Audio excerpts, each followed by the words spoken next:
belongs in the court. You gotta take that to the apothecary. Okay, you gotta take that to a different place. They record documents. We only record papers and things, deeds, things that have been done. So you've got to use the right words. These folks are gonna be dealing with you first before they deal with their public employees. And if you're using the wrong words, guess what? It's gonna ripple. And not the good kind of drinkable Slow. Not ripple the $20 bottle. Okay? Of course, with inflation, it's probably $22.50. wine. Try 30. Yeah. Oh, 30, you know? Every now and then we need a crutch, and hers happens to be Ripple. No, I'm just kidding. A good bottle of Ripples, don't let it go to waste. So anyhow, it's very important. The tool you can use is slow down. Use your mind's eye. I'm talking to all of you. Use your mind's eye and envision yourself saying the sentence that you want to be succinct and on purpose. With authority. Say it in your mind's eye. Envision yourself standing in front of a mirror and saying those words. It's going to take some practice. And it takes a little bit of patience, okay? Now, continue on, darling. Yes. So the document she's going to give you is going to have instructions. So continue on, darling. I also have a long email. I give you instructions. I also give you Bobby's channel, Bobby's chat, and I will be adding from Lisa Phillips about the ASN website, the study guide.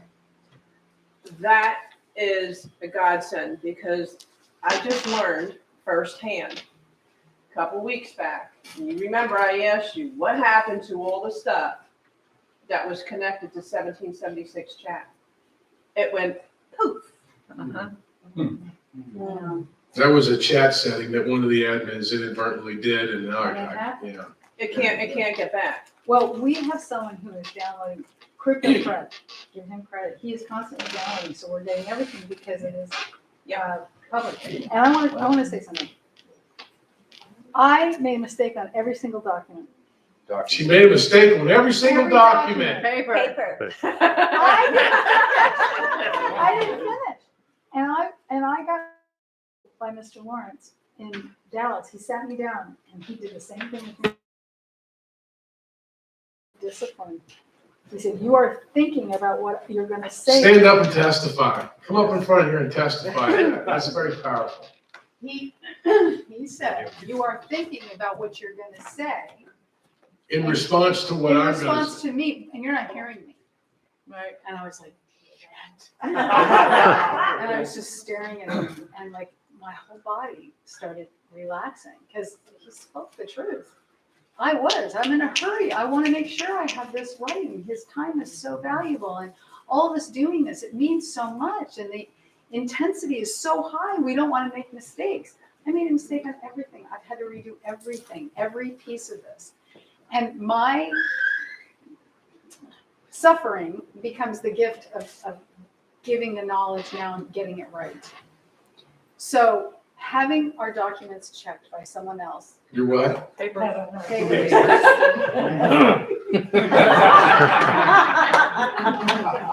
Having our papers reviewed by another people. By another one. Remember, you can replace the word people with just the word one. By another one. By another one. By another one. Yes. Is a beautiful thing. What Nancy does is critical because our level of angst, nervousness, we're talking about things that are so intense and so important, and we're so worried if we make mistakes, we're going to have to start all over again. I have to start all over again. I We didn't can always fix the mistakes. correct the errors, but you know what? It's great not to make them.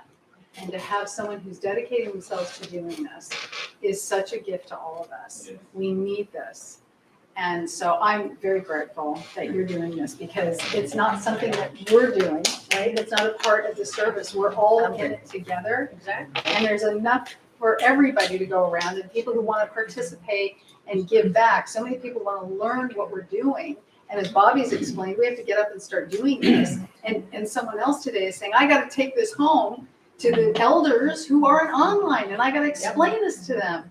And they're critically important to us. They hold our history. Big time. And we have to help educate them and speak correctly. But the discipline that it takes to do this is real. And slowing down and coming together is so important. So Yes, right. Thank you. Slowing down is a huge challenge for me, and I'm trying to practice it now. Because I come from New Jersey, the armpit of the United States. New York and California are butt cheeks. I don't feel too bad.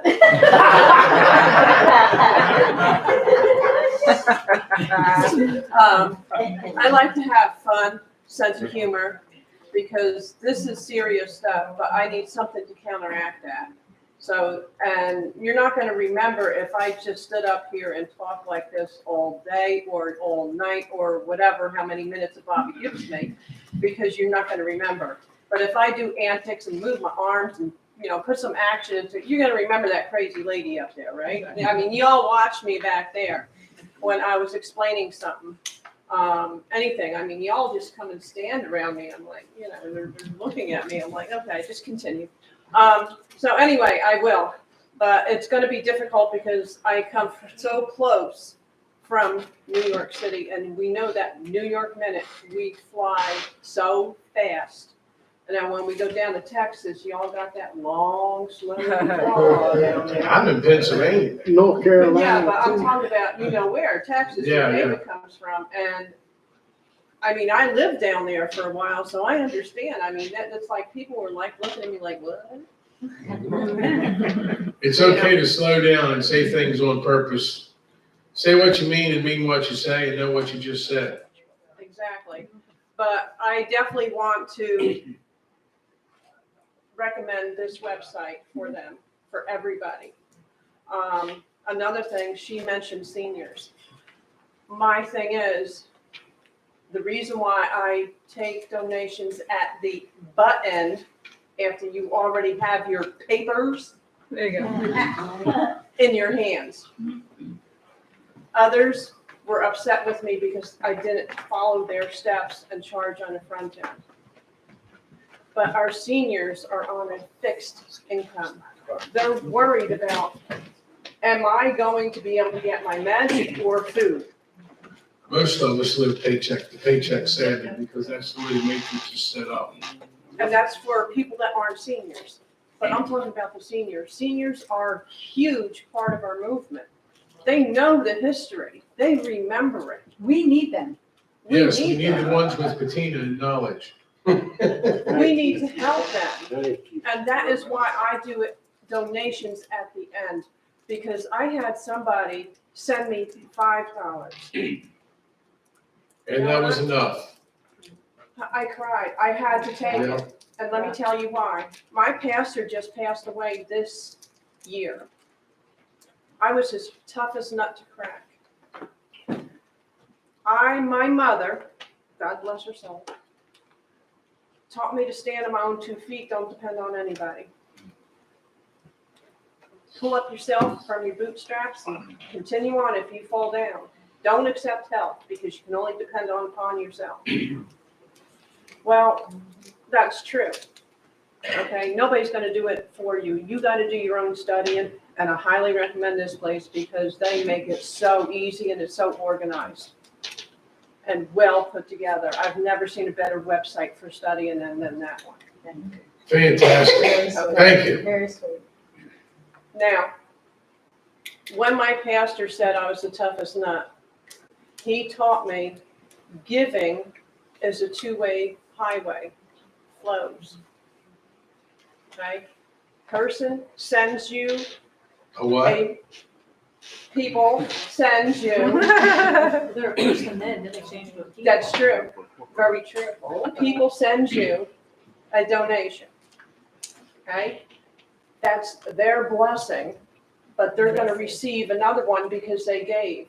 It's a free flowing highway, and if I put that roadblock in there, guess what? I just created a car crash in the middle of their highway by saying, sorry, don't need you, don't want you. So I accepted that $5 with tears down my eyes because I remember what my pastor taught me. And I miss him, but he taught me a very valuable lesson. So he's still there. Still here. Mhm. Yeah. Yeah. Moving far. He is. So, everybody, this is what I've decided to do. I have a back injury that people aren't gonna really wanna hire me for a JOB. I can't really do a JOB because I need to be able to get up, move, sit down, lay down, whatever I need to do to help stop the pain because I'm not taking any of their drugs. I refuse to. And they all looked at me like, you're crazy. I'm like, yep, but I don't want the side effects. Hey, you know what? We're all a little crazy. Some of us just hide it better than others. I wear mine out on the sleeve because it's hard. I'm not a poker player, honey. You'll kill me if I would play poker because you all know what my hand is. But seriously, we need to get together. We need to stand up. We need to help the seniors. We need to help everybody that we can get to this. We need so many people just to get through level 1, get their passport and stand up. And like Bobby said last seminar, we are a group of people that are going to be treated a little bit differently when the switch gets flipped and everything starts flowing a little bit better. It's going to be tough for us. But look at the people who went to war for us, for our freedom. Well, and you know what? They told us. The founders told us. We're doing this. But you have to stand up if this doesn't go through. We have a duty. We have a duty and a right. We have a right/duty. And everybody who says you're nuts, you're gonna get da-da-da-da, and they think this is a choice, have no concept that We those have of no us who are choice. doing, We've this been is not a commanded to choice. take, yeah, this is not a choice, folks. You're either gonna accept the commandment to take dominion or you're not. You're gonna accept the commandment, the appointment, The compound. you're gonna accept the appointment. When I was having a conversation with the one that is above country, they were trying to convince me of my appointment. And I won't go into what that was, okay? But we've all been appointed, anointed, appointed. We all have a divine appointment. And we have been commanded to come out of Babylon, to take dominion over the land, the air, and the water. We've also been commanded that we have to express our will. That even our Father God in heaven nor Lucifer can interfere with our free will. We must express it one way or the other. And I shall spat you out if you are lukewarm to me and my message. This is what the man said. This is what our Father God says. See, we have to make a choice. And right now in history, we have to make a choice.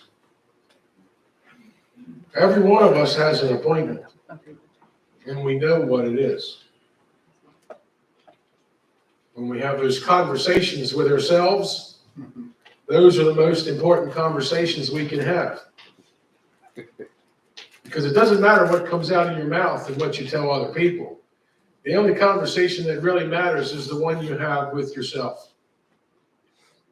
Because you know when you're lying to yourself, and you know when you're telling yourself the truth, and you know when you let yourself down, and you know when you let other people down. And the conversations you have with yourself become justified when you don't express your will. And that can be evil conversations or good conversations. You know, the Native Americans, the Indians, I think it's a Comanche or Navajo proverb. It says, inside every warrior, there's 2 wolves, a white wolf and a dark wolf, a good wolf and an evil wolf. And every day they ensue into a battle. And the wolf that wins the day, the good wolf or the bad wolf, is the one that you feed for that day. That's the one that's going to win the battle. So the conversations we have with ourselves are the most important ones. And then we have to evince our free will. We have to express ourselves to either remain, oh, it doesn't affect me, and it doesn't really matter that much, and everything's not that bad. Stay in the matrix and the evil that's been thrusted upon you from the moment you were born. Or you come out of that matrix and correct the errors of the past and help to restore this nation. It's up to you, each one, to make these choices, to claim what you are, to declare what you are, and throw off that which you are not. And you all know who and what you are by now, right? Yep. A creation of nature, and nature's God, a man, a woman, alive and living, known by my friends commonly as Bobby. And so here I shall stand. See, that's who and what I am, and I know that. And when you know that with the same conviction, then it becomes a whole lot easier standing up and moving forward and making these choices. You don't have to go to war with these folks like David and I do, and Cindy's doing, and so many others, and Shantae and Nancy, and so many others that are going to. We've declared war on this evil. I have. I'm with you. Okay, you don't have to do that. You can correct your status, get your passport, and do nothing else. Because you've clearly sent the message that you don't want to participate in their evil construct. And just be at peace and do no harm. Continue to keep your vehicle registered because it's a contract. You just now know what it is. Be at peace, do no harm. And that's then live your life. All right? And if you ever do get in trouble, when they scan that passport or your driver's license, they're going to see that you have a different political status than just a 14th Amendment citizen. And the chances of you being left alone are greater than the one that has never reclaimed anything or never avenged themselves. But at least you're sending a message to the corporations that you're not a property, a thing. You don't even have to claim your trust. Just get yourself out of the matrix. All right? It's as easy as that, where it can be as difficult as you want to make it, as you declare war on each little faction of this corporations. I've declared war on all of them. You know? So anyhow, Nancy, thank you so much. You're welcome. Thank you so much.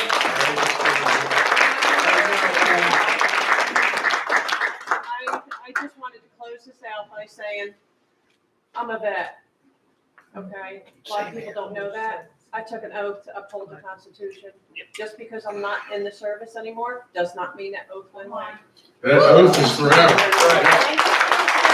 Thank you. Thank you. Oh my God, it's killing me. Yeah, right on. All right, so 7K medals, ladies. Bobby, I need you to Women's, what? I need you to pull up your computer. There's your telegram account. There's a small video. Okay, do we need to turn the TV back on? Doing it right now. Okay. Quick little tidbit. Yeah, come on up here. Introduce yourself. Yeah. So I've spoken to most of you today. My friends and family call me Christine. That's my daughter over there, Madeline. And who's going to travel with me from, we're here from the land of I showed it there, Arizona. but it's gonna take a minute. I just wanted to show a quick 2-minute video about inflation and fiat money and sound money. So. It's gonna take a hot second. I didn't know Bobby turned. Yeah, I shut my computer off. Do you have it up on your laptop? Yeah, it's gonna take a minute. This thing. So you want to plug my laptop into your? Do you have your laptop turned on and ready to go? Yeah, bring it over. Then bring it over, we'll plug it in. All they're doing Do you have internet on yours? Do you have the video on your laptop? Is it hooked up on the internet? All right, cool deal. I can turn this one back. Bring my phone, because I'm using my phone. Yeah, okay. I have mine. Okay. You got the laptop? Is it up? We're gonna plug you in. Hey. Can the whiteboard Everything move a little I bit have. more? Sorry. Okay. You didn't really want to stay You away. need audio?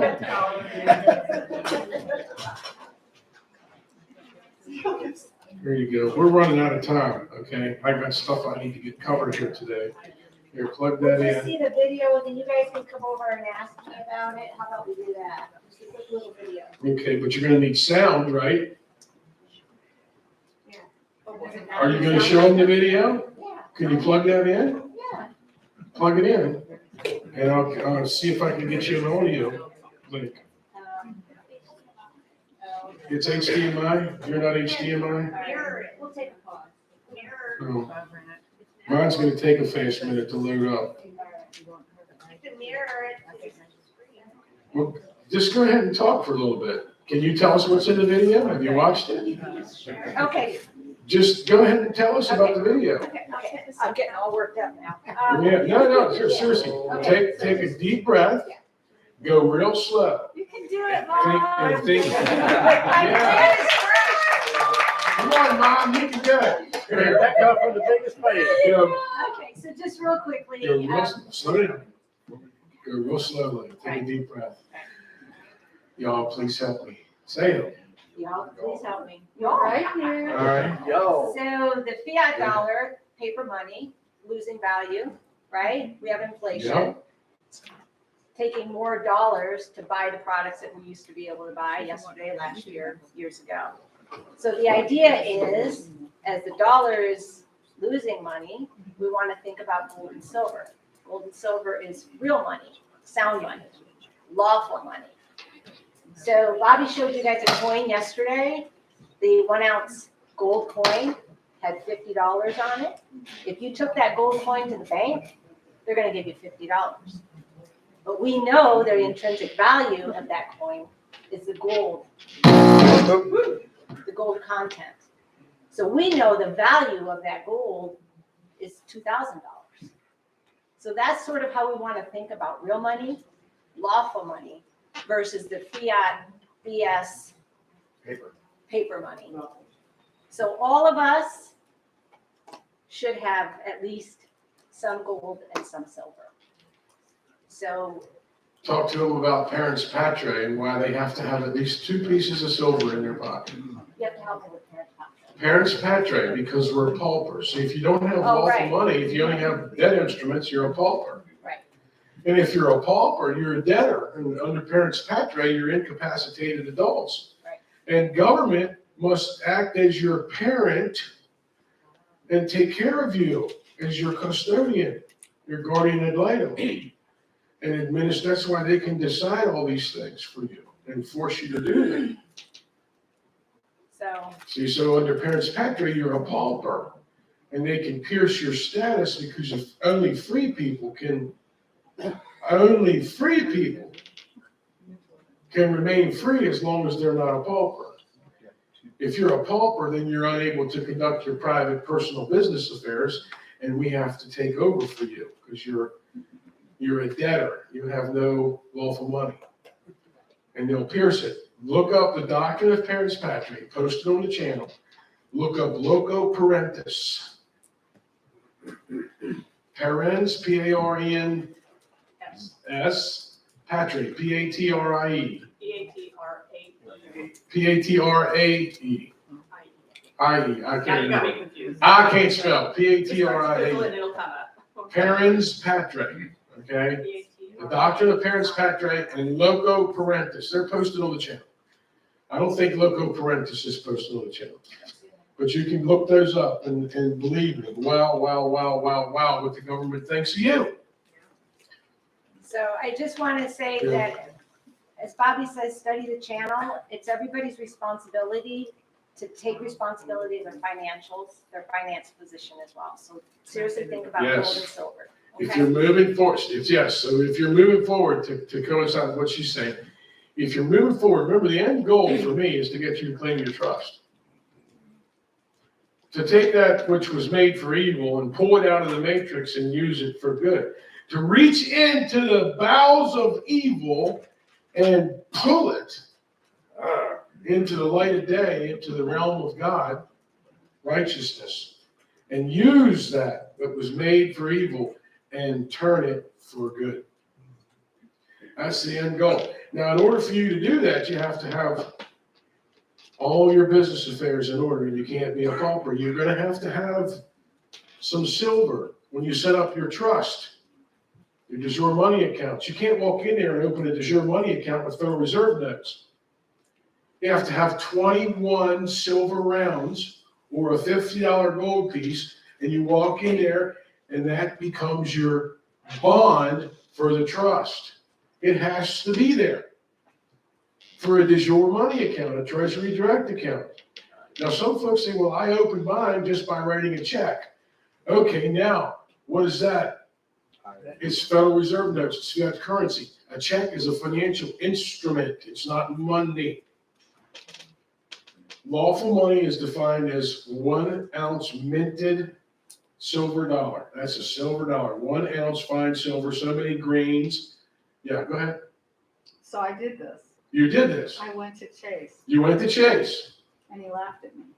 because he doesn't know. I mean, Because you walked in there with 21 silver coins and you said, I want to open a trust. This is how I open my bank account with these 21 silver coins. And he laughed at you Yeah. because he's an ignorant idiot.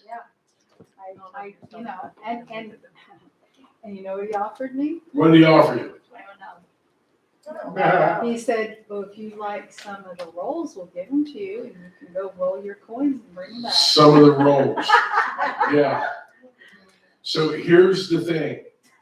Those quarters and those nickels and dimes, they're not real copper pennies anymore. The quarters aren't silver, the dimes aren't silver, the nickels aren't silver. Why? Because a dime is 10% value in precious metals of a Federal Reserve note. Our coinage, as done, it's in circulation, is measured towards the value of the Federal Reserve note. It's minted coin, yes, but it is valued on the Federal Reserve note trading globally. That's why our copper pennies aren't copper anymore. That's why our silver quarters aren't silver anymore. Our nickels, dimes, they are not silver anymore. Because everything relates to the Federal Reserve note. This idiot, I'd like to choke the shit out of him. Well, I told him I was going to tell my brother Bobby about it. Yes, and you could have stood there and said, you stupid, ignorant ass. I told him I'd tell my brother Bobby. Do you even realize what Title 12 says about Federal Reserve notes versus lawful money? Did you know enough to tell him that? No, sir. Did you print it out and hand it to him? No, I was shitting in my pants. You were shitting in your pants because you went and tried to do something before you were able to defend it. Well, Now, wait a minute. Did you or did you not? I absolutely, and I comprehend. You comprehended that there's a shade of something there, but did you know how to defend it? No. Did you walk in there like you owned the damn bank? Because you do. Well, yeah. You guys are the creditors. You're the bankers. You create everything. Wrap your brain around this. You are the creator. You are the banker. Look up what a bank is allowed to do in Title 12 and Title 15. A bank can only borrow money. It cannot lend it. You are the creditor by your Cesta QV trust account. My God, people, would you learn how powerful you are? Kings and priests. You've got to learn how powerful you are and walk in it like you own that damn bank. I'm sorry, you poor ignorant ass. How dare you laugh? Do you know what Title 12, Section 411 in Chapter 12, do you have any idea what that says in that title and chapter subsection about Federal Reserve notes versus lawful money? Do you have any idea what the definition of a lawful dollar is? And if you don't, and you can't recite it to me from memory, then I accept your apology for being so freaking stupid and disrespectful as to laugh at me. Where's your supervisor? Because you're obviously would even comprehend what I'm telling you. He was the manager and he was an asshole. He didn't know anything. You went to a branch, didn't you? I did. Okay, you gotta go to the banking center for the state, the office. Yeah, well, okay, You gotta find the CFO okay. of the regional bank. It's Chase. It's Chase. So Chase has a big ass bank building somewhere in town. What city is this? Well, that was in Westlake. I don't know. Westlake, California. Yeah. Well, there you go. Fruits and nuts live in Oh, California. I know. I thought maybe I'd go in Pennsylvania. Maybe you want to go with me. So, yeah. So here's what you gotta do. Okay? You gotta know how to teach them what lawful money is. You gotta know how to teach them what a treasury direct account is. You gotta know to talk to them about the trust. You can't go in the public side of the bank, which is what you did. You have to get a private banker. How many of you have a private banker? Where'd she go? How many of you have a private banker? Don't run away, come here. You're scared. I want you to feel the power, girl. Arr. I'm trying to lift you up. Come on over here. I'm trying to lift you up. Don't, as my brothers, as we used to say it when we were little, don't be a scared. Scared of kid? Don't be scared of it. All right, so I'm trying to give you guys some passion here. I want you to feel me. Oh, we're feeling Okay? Okay? I want you to feel me. I want you to. I get it. She's still Do scared. you see me? Do you see me? Okay. One of the great things about 7K metals is that when you open an account with them, you can transfer that money into lawful tender. You can transfer that money Wait a into minute, what's tender? lawful money, sorry, see, he tricks me too. See, tender is, that tender is, what you got, words, man, words. So lawful money, gold and silver. What they are rolling out is the ability to basically make the banks moot. You'll be able to operate completely within 7K metals. They have a debit card that's rolling out pretty soon. Yes. You will be able to take that lawful money, gold and silver, that you have put your fiat money and transfer that. Through the sound money wallet. I didn't know if I was telling you no. I'm like, what did I say wrong now? No, you're No, good. you The have sound money some money, wallet. yep. And then when you need to transact in this realm, you'll be able to take that, transfer that into fiat money using your debit card. But your lawful money will be safe in gold and silver. So when the fiat dollar, which is pretty much as valuable as the monopoly money that's in a game box, completely collapses, you will be protected. Am I correct in that? Right. Well, pursuant to, which means because they said so. Shantae, Federal Reserve notes have no value, do they? They have no value whatsoever. How do you know they're not gonna change that? Well, that's a really deep conversation for a later time. How do I know things? Right, well, So you said that they'll give you $50 for a $2,000 gold coin. Can you reverse that on them? Sure, say I want the gold value on this. No, I meant. You have to know how to make the bank your employee. There are two sides of banking. There is the public side and there's the private side. How many of you have a private banker? Okay, two of you. That's where they come to your house and sit down and do your banking with you. Right? You don't go to the bank, they come to your house and sit down with you and do your banking. Is that what they do for you? That's what I call them to. Yeah. I have a private banker. Okay? You go into the private side of the bank. You don't talk to the manager because they are managing idiots. Okay? You go to the private banking side and you have a private banker sit down with you to set up a your money account under Title 12. You know, you have to tell them that's what you're gonna do, and I need a private banker to do this with me, not the manager. You ask the manager, are you authorized to do private banking transactions? And they're probably gonna say yes. And you're gonna say, do you know how to deal with the trust and the treasury notes of the substitute US Treasury accounts? Are you a Series 7? Are you a Series 7? So you gotta say. Okay. Can I Do just you- say something? Yeah, go I'm ahead. Series 7. You're Series I don't 7? take my license anywhere now because I used to be with a cabal company. You're Series 7, I'm and a you. Series 7, but they did not teach us anything. Exactly, they about don't the teach, so substitute trust. let me finish my ask. Okay. So you have to be a Series 7 with Bloomberg terminal authorization. Okay. They never told you that there was such a thing as a Bloomberg terminal, did they? No. Do you still hold that license?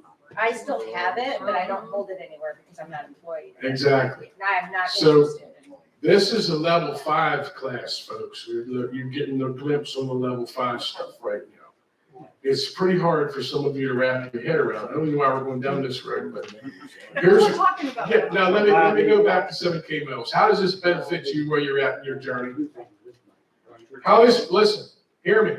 How this benefits you and where you're at in this journey is they have set up this service where you can take $5 and buy $5 worth of silver once a week.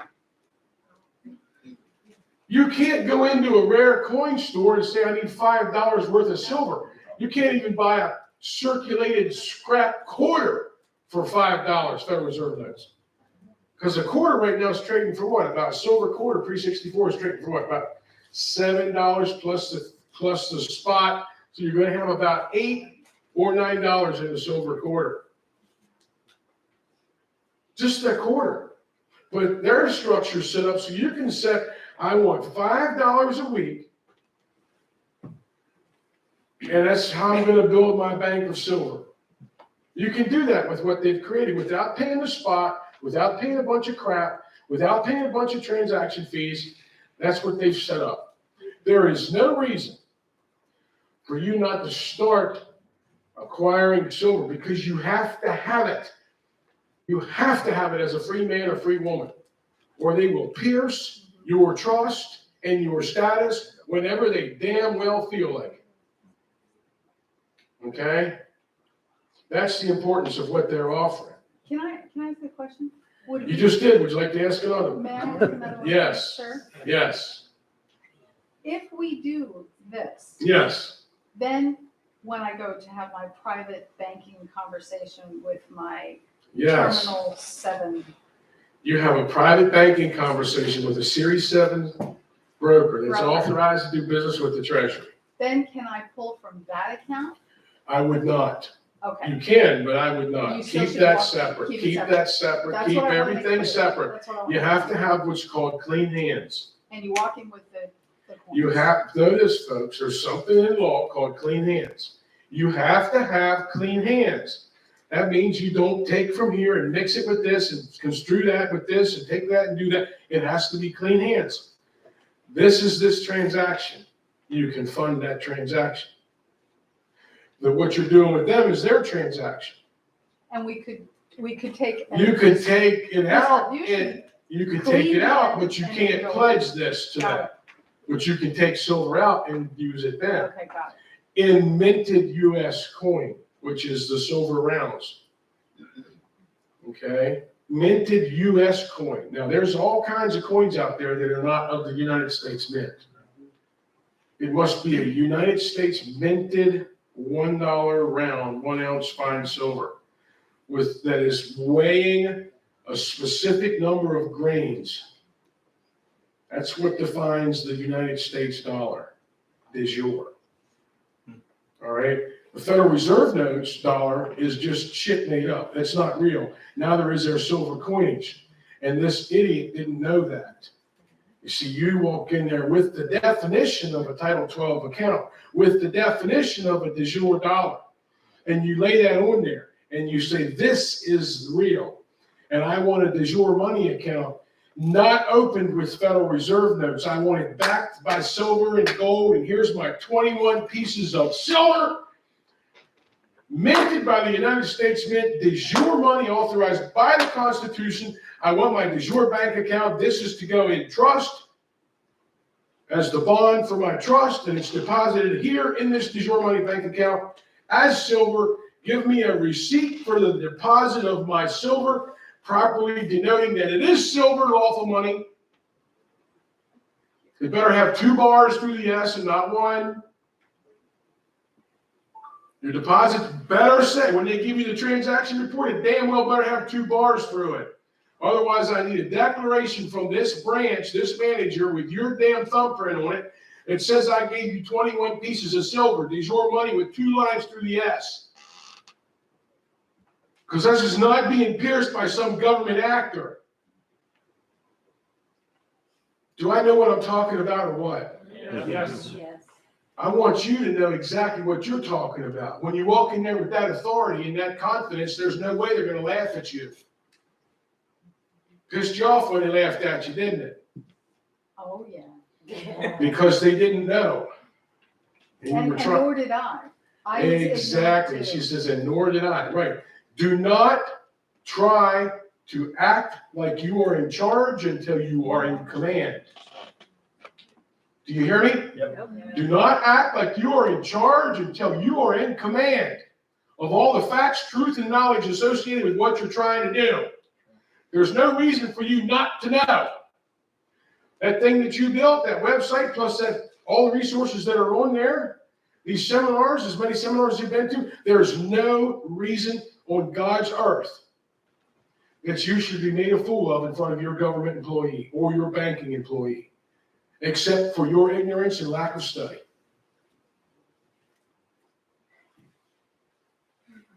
You see, the first law, the first rule of self-governance, thank you for being up here. Thank you. The first rule and the first law of self-governance is what?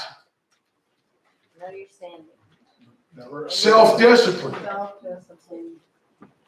The first rule or law, nature's law of self-governance is self-discipline. Without self-discipline, everything else falls by the wayside. Thank you. Thank you. Okay. Thank you. You did great too, by the way.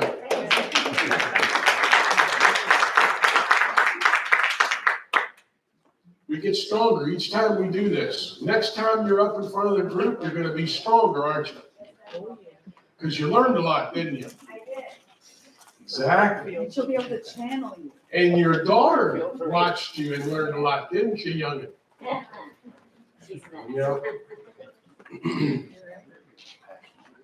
There's a movie out there called Lucy. Stars Scarlett Johansson. Why are we here? What's the purpose of life? Good question. The purpose of life is that we continue the species and we hand down from one generation to the next things that are true so that they can live a little better life than we can today. The one purpose in life is procreation, to keep the species alive, to teach our children how not to make the same mistakes we did and go through the same pain and suffering that we did. And that's hard to do. When my firstborn little girl came into my hands, I held her and I looked at her. And she was perfect. Blue eyes, blonde hair, all of her fingers and toes were there. She screamed, she held her head up. She had bright eyes. And she was beautiful, still is. And I looked at her. And I thought,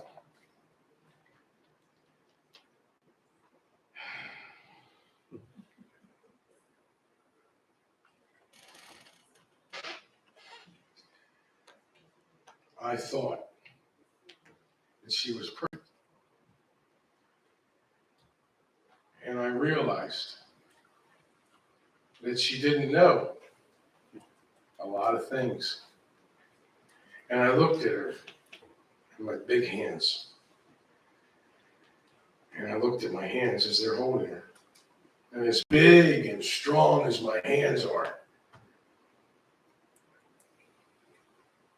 I can walk out here now and pick up the back of most of your vehicles, lift the tires off the ground. 65-inch chest, 24-inch arms. I can pick up the back of just about everything out there but the trucks. Pick the wheels clean up off the ground. Still as old and fat as I am. But at this time, I was 21 years ago. And I'm holding this little girl, and I notice as big and strong as my hands are, that I couldn't protect her from what the world was going to do to her. I realized how she didn't know what it was like to be picked on or lied to or cheated on or stolen from. She also didn't know what it was like to be loved and held and kissed and cherished. To come running to someone when they're afraid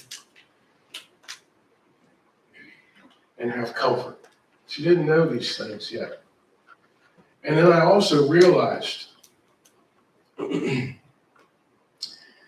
I was the one that was going to teach her both of those things. Because I, after all, am a very, very imperfect man. I'm just a man. And I realized that I was going to be the one to break her heart. And I was. And I was going to be the one to save her from trouble, from danger. And I did. And I realized as she grew up that we'd grow apart, that she wouldn't need me any longer. And I hoped that one day she'd come back. And she's 21 now, and she doesn't need me. Doesn't even want to talk to me that much because she's busy. But I remember the times when we were in the swimming pool and she was just learning how to swim. And she got into the deep end and she was going underwater and sucking in water. And I reached out with my big hand and I grabbed her and I pulled her in. And she put her arms around my neck and she squeezed me and spit the water out and put her legs around me. And she's only about this tall and she's holding on to me. Thank you for saving me, Daddy. But I was also the one that taught her what heartbreak was. When my mother and her mother and I got split up and divorced. And I went to pick her up one time. I was late coming to work, or coming home from work. I had to stop and pick her up on the way to my apartment. And I was late, and I pulled up in front of her little apartment, and she had a little bench. And she had the bench sitting right on the edge of the curb. She's only about this tall. She was 3 at the time, or 4. No, she was 4. And she had her bench sitting right on the edge of the curb. And she had her doll baby with her. And she had her little nightsack, her little backpack, sitting on this little bench that my dad made for her. And she was sitting on the edge of the curb holding her doll baby with her feet, kicking her feet back and forth, just waiting on me to come get her. And I come pulling in there down the street, and she saw me, and she's getting all happy. And I pulled up right next to her real slow, and I opened the car door, and she jumped off there and jumped up into the truck and grabbed a hold of me, and I pulled her up and put her on my lap, and she says, Daddy, as she hugs my neck, she says, you're late. I said, I know, honey, I'm sorry. She says, I thought you didn't want me anymore either.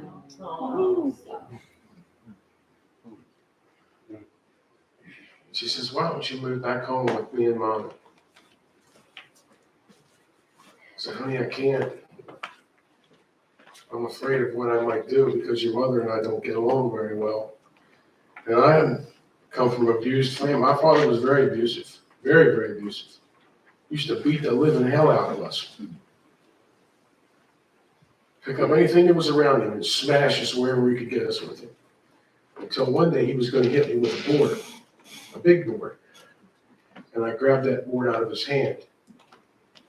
And I grabbed him by the throat and threw him against the workbench and said, "You're not doing that shit to us anymore." As I looked him in the eye. And he got scared and pissed his pants, I shit you not. So that's a demon that I deal with. And I was afraid of what I might do, because at that time I had no control over my temper.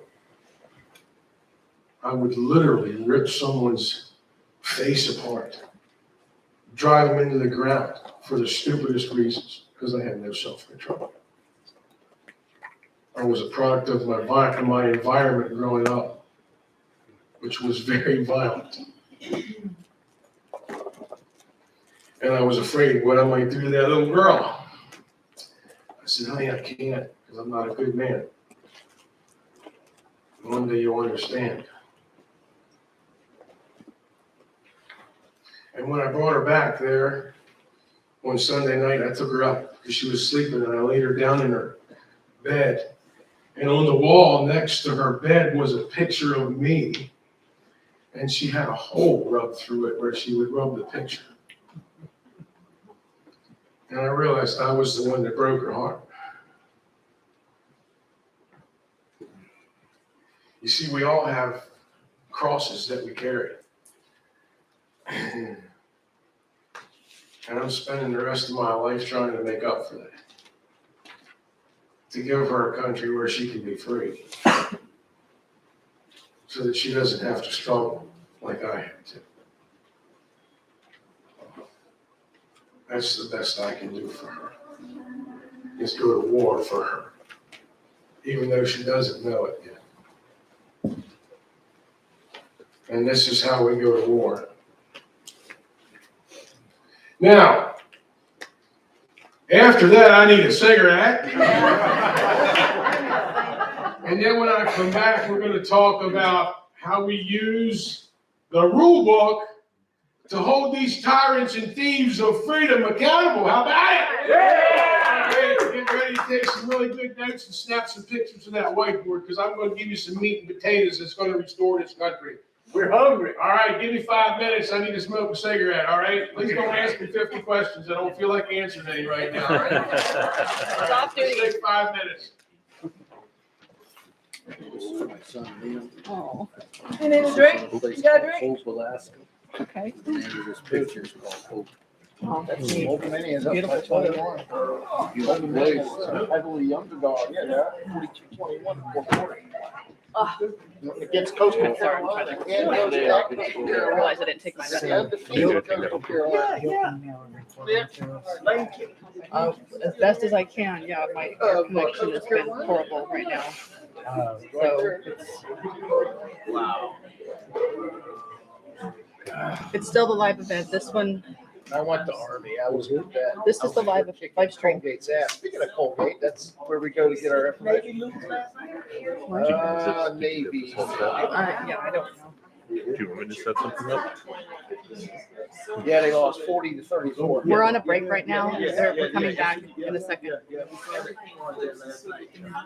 40-34. UCF up to 70. Oh, that was Thursday.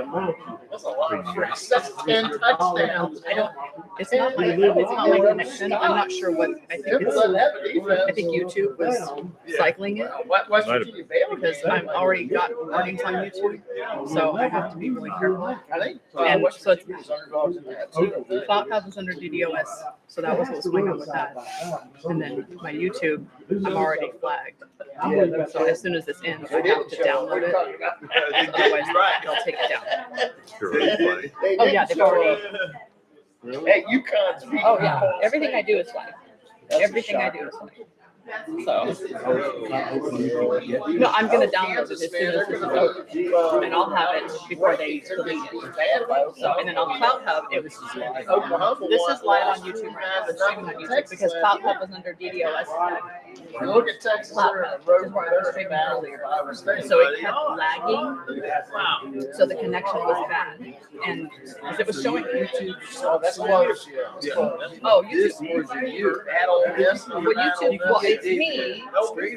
Yeah, so it's probably me and the content. So if I'm doing any kind of freedom content, anything pertaining to the freedom movement, it gets tagged. If I were to do a baking video, I'm sure they wouldn't care. But if it's anything pertaining to, Because I tell people all the time, find this out. So this place I don't find it easy is YouTube. Yeah. Yeah. So go look up the Utah stuff. well, even the Utah stuff, like those are good, but his Out of Babylon is on Rumble. It's not on YouTube. A couple of them. I don't know Utah. The reason I say that for YouTube is because everybody, is so familiar with it. It's easier to access. It's easier, but it's not good. I understand what you mean. Yeah. You know exactly what Yeah.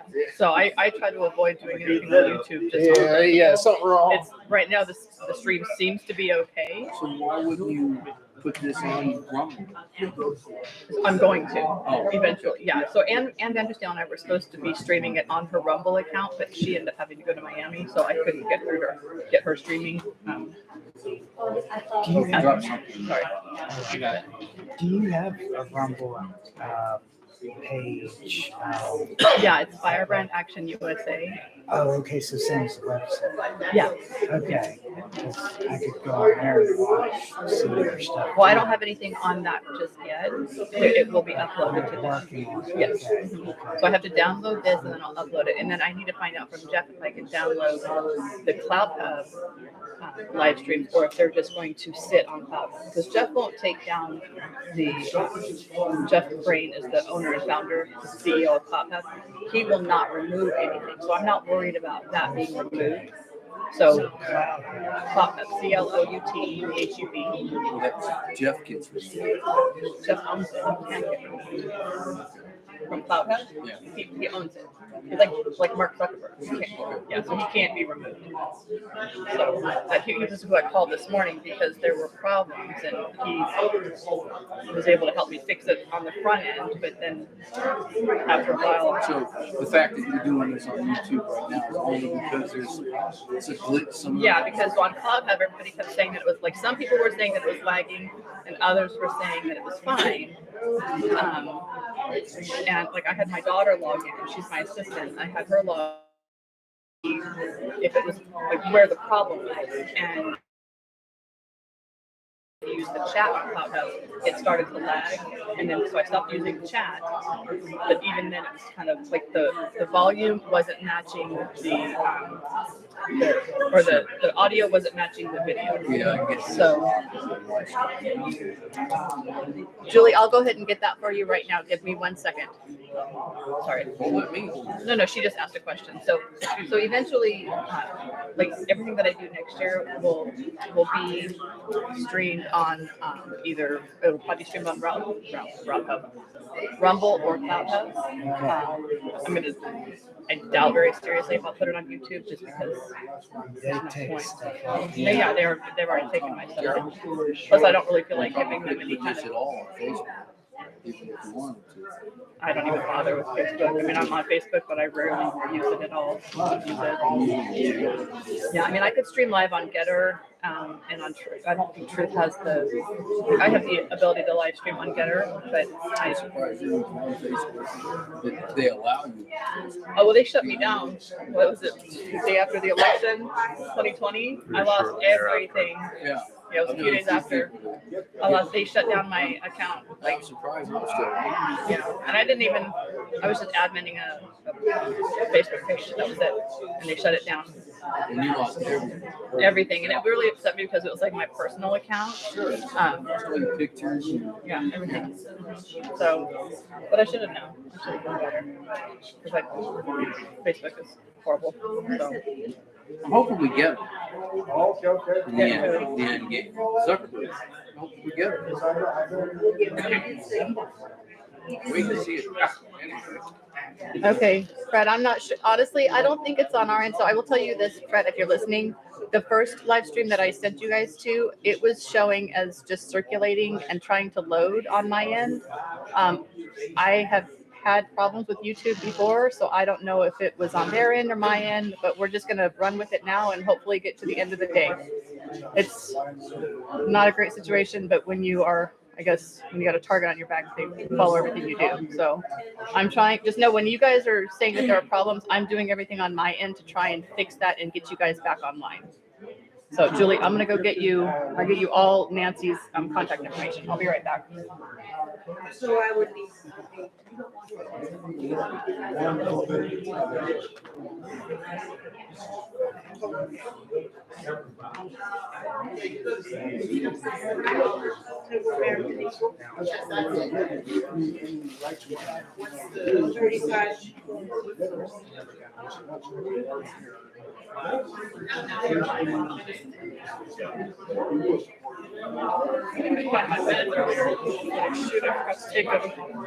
All right, let me see here. Nancy Bowden, let me put it in there.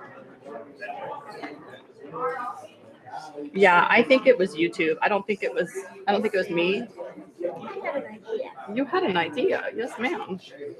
Give me 1 second. Give me 2 seconds to let people know what Nancy's contact is. Nancy Bowden. 908 246. I'm writing this down. I'm not expecting you guys to copy it. In the chat. 89.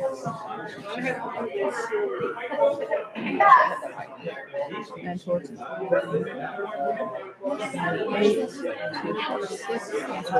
all right, that's Nancy's contact information. She can help you guys. Oh, and let me see. Sorry. You have a. All right. You folks ready to get started? Virginia. 1 second. State national.us code BL Virginia. So you guys can go to statenational.us. The code to get in that is BL Virginia, and you guys can pull all that information down. Okay, go.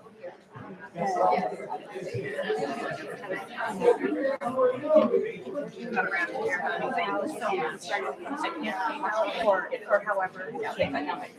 Yeah, that's right. So instead of sending it to them.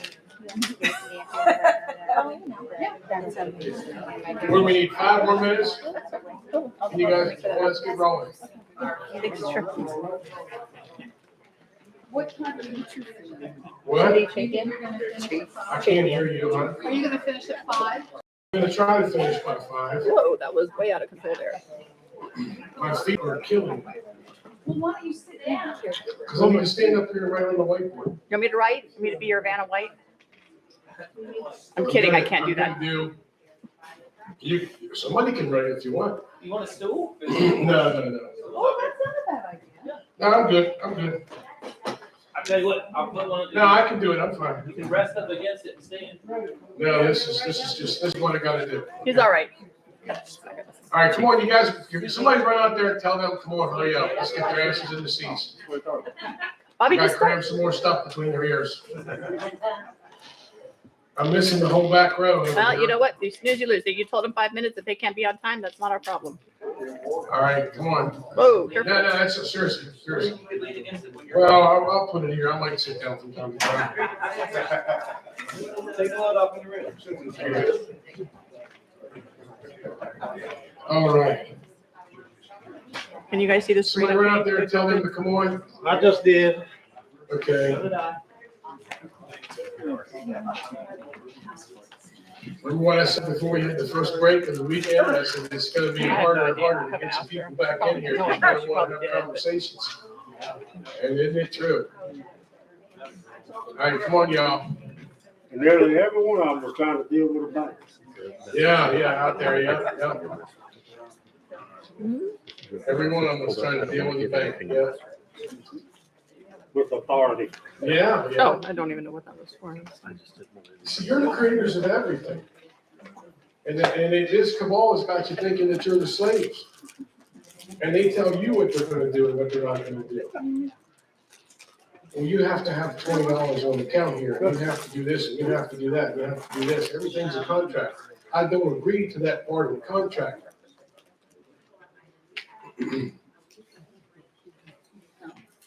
Okay, folks, you ready? Yes. Ready? All right, cool deal.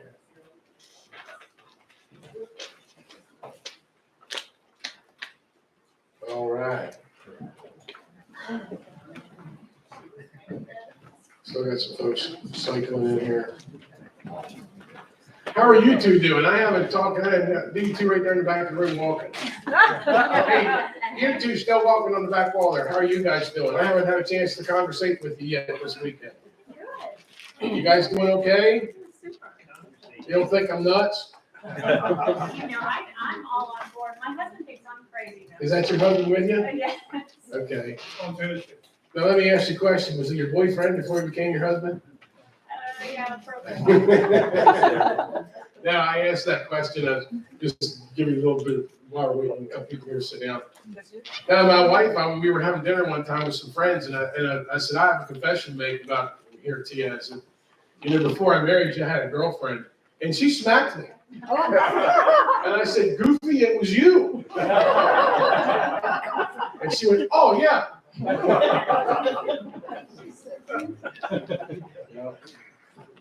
Keep calm and study the channel.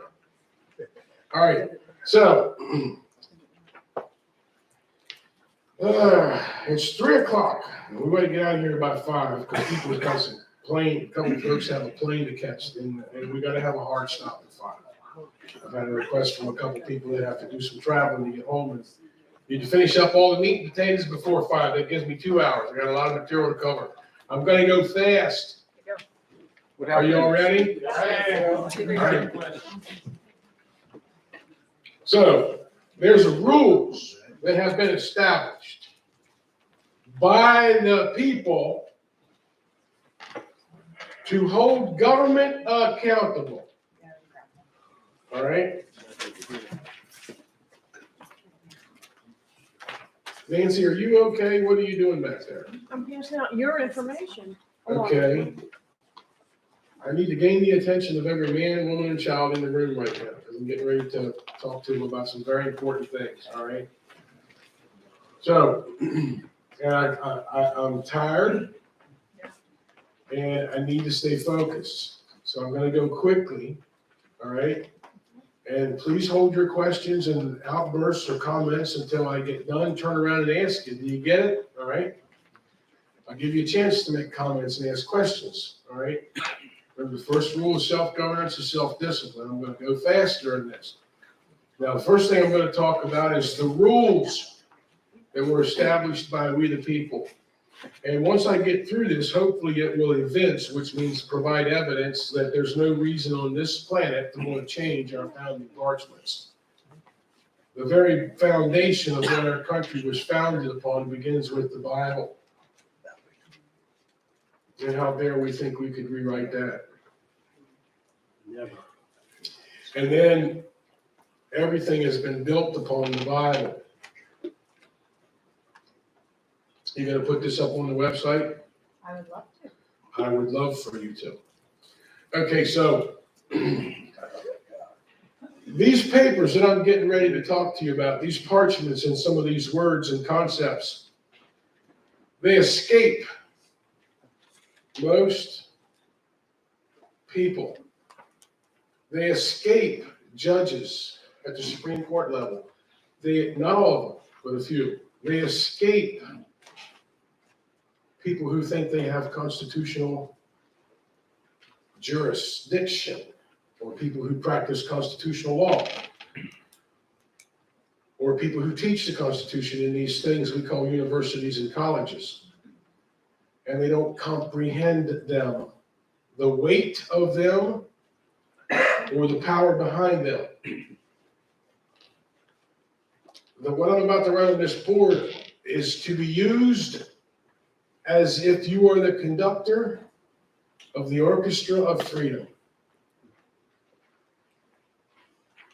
You have to learn how each one of these instruments, these papers, fit together to create an impenetrable wall to protect our freedom from tyrants and thieves and treasonous perpetrators. You have to know how to conduct each one, when to bring it in, when to bring it up, when to slow it down. Use this instrument over here, use this instrument over there, where to reach for the next chorus. And what I'm going to lay out here for you has been paid for. And I'm going to share with you a little walk through history of what that price, that ammo box paid for. You see, we don't have to use the ammo box. We don't have to start shooting one another. There's no reason for civil war. And how dare they, the cabal, call us traitors and treasonous. How dare they say that we're trying to overthrow the government? No, we are trying to restore that which was created and ordained by the people. And that is a constitutional republic of, by, and for the people, with specific limitations on what government can do to us. Right now, we have an unchecked government at every level. Instead of doing things for us to protect our God-given rights, they've stolen them and given us privileges and duties and responsibilities and contracts, and pledged our arms and our legs to the foreign banking instruments, the foreign banking interests. They have nothing to do with these United States, the place where we lay our heads and raise our sons and daughters. And we seek to restore that which has been stolen from us by sophistry and chicanery and the misuse of words, by lies, intimidations, and direct threats of arrest. And yes, even the IRS with the veiled threat of snipers to shoot us in the back of the head. This is how out of control these corporations acting and pretending to be government have gotten. To the point where they actively fund and pay companies to enforce a jab upon us to alter our DNA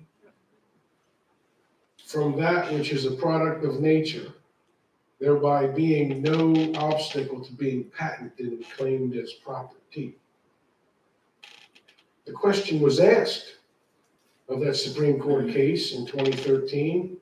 Well, if this happens inside the human body, not just in a petri dish, could the people then be claimed as property because their DNA is no longer of nature? And the answer to that inquiry was, we see no obstacle to the altered DNA being claimed as property under Section 101 of the Patents and Trademarks Act.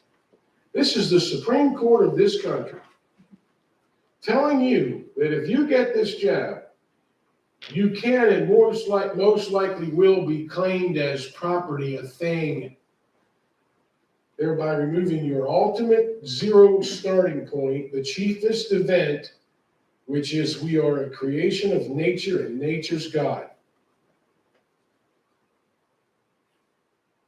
You see these corporations acting and pretending to be government are pure, unadulterated evil. And the Supreme Court's trying to get our attention by telling us that they see no obstacle. Why do you think the corporation you work for says you must have a jab in order to come back to work? Because they're getting paid by the corporations acting and pretending to be government, governmental service agencies. They're getting paid, they're getting bribed to force that upon the people. And sadly, Far too many people say, may I have another? That's right. I gotta get my booster. So let's talk about the chiefest events. Let's talk about what was paid so that we can have some of the most beautiful parchments, save the Bible, ever written by the hand of a man. Take a walk with me through history. It's a little place called Bucks County, Pennsylvania.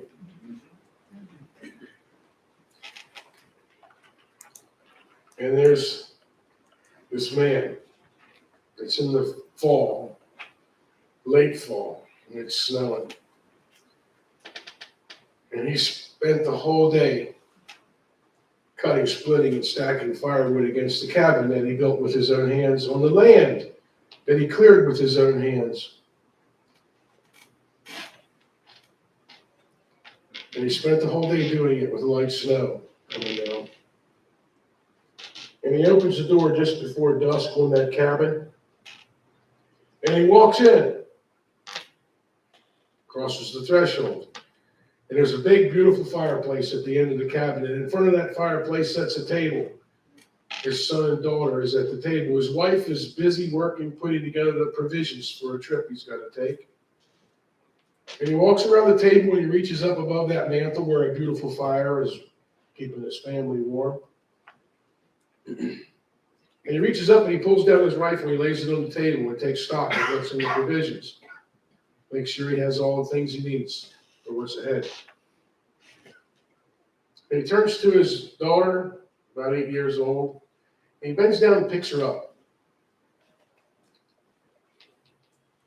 And he hugs her like he's never hugged her before. And he says, honey, I gotta go do something. You don't know why, but you will. Remember when those people in the red coats came and they took our pig and they took our chickens and they took our cow, our milking cow? They only left us with one chicken. And thank God they didn't find the root cellar that has the cabbage in the stores, the things that are stored in the root cellar, in the olive oil and the vinegar. That'll get you through the winter. He says, I gotta go do something. I don't know if or when I come back, but you'll be good for your mother. And she's squeezing him, holding him around the neck, because she knows something's pretty serious. And she says, Daddy, I love you, and you come back to me. And he puts his little girl back down on the chair. He turns to his wife. He hugs his wife like he's never hugged her before.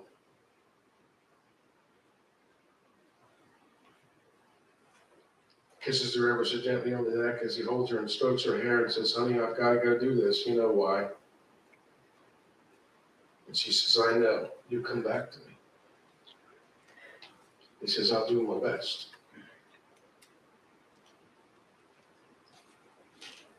And then he bends down on one knee and looks his son of 10 years old straight in the eye. He says, son, you're the man in the house now. I've got to go away and do something. Remember when those redcoats came and took our food stores for the winter? Yes, Daddy, I do. I want to go with you. I want to go with you. Sorry, son, you can't. You're the man in the house now.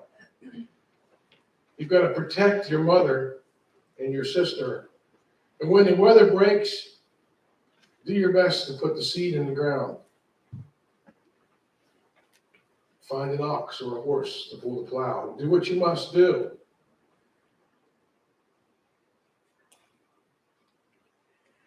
I don't know if or when I'm coming back, but I'm doing what I got to do now so that when you're my age, the redcoats won't come and take your food stores and make you sleep in the slop in the barn while they lived and slept in our beds for a month while they ate our food.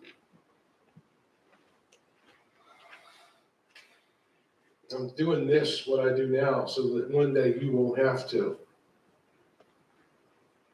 Have someone take your family's provisions for the winter. You be a good man, you be a strong man. I don't know if or when I'll come back. You stand up and you gather provisions and out into the final glistenings of the dawn as it sunsets, not the dawn, but as the dusk when the sun starts to set, just before it drops over the mountain, you head off from Bucks County, Pennsylvania. And a couple days later, maybe a week or two, you find yourself in an open field, engaged in open battle as you stand full rank and file in open fields within eyesight that you could see the whites of the enemy's eyes as you trade musket fire and cannon fire in that open field. And you watch as your newly found patriots, your brothers, have limbs ripped from them by the mini balls. And you watch as cannon fodder rip men in half.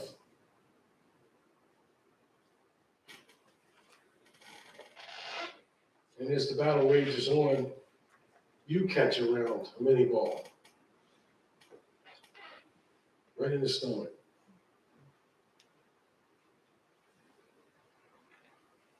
And it lays you open to the point where you have to hold yourself together. You find yourself in a tent. The doctor says you're not going to make it through the night. There's no way to fix what's been done. So you ask for some parchment and a quill. You can pen a letter to your family. And you spend the night penning that letter to your family as they wrap you up tightly so you can do it. And just before daybreak, you draw your last breath.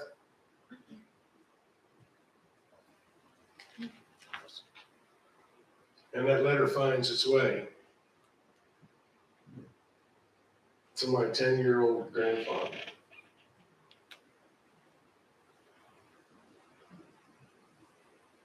Lawrence from Bucks County, Pennsylvania.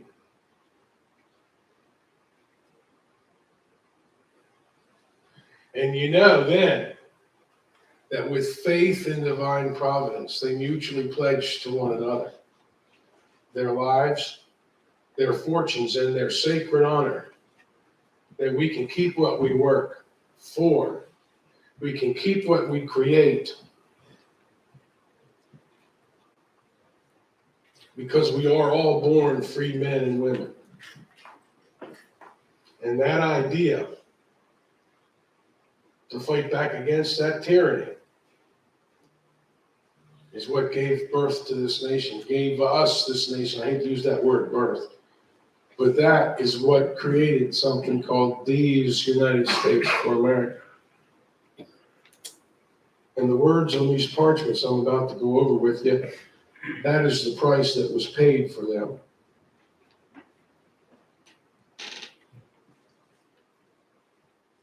And we have but to live up to them. Now, I shared with you the first sentence. There was no need for the 13th Amendment freeing the black man from slavery. All we had to do was recognize the first sentence. That you can assume among yourself an equal and separate station to one another. That the laws of nature and nature's God have entitled you. This was your right from the moment that you were born of your mother's womb. From the moment you took your first breath, that was yours. No matter what color your skin is, no matter what shape your eyes are, no matter who you love or how you live your life, that's your ultimate right from God, your creator. You don't have to believe in God to receive God's grace, because he believes in you. And these words and these parchments I'm about to share with you, these are the instructions, the rules. If you'll have it any other way, to use admiralty terminology, this is the owner manual and the instruction book for how we put government back in the box that we created for it. And this all starts with something called the Bible.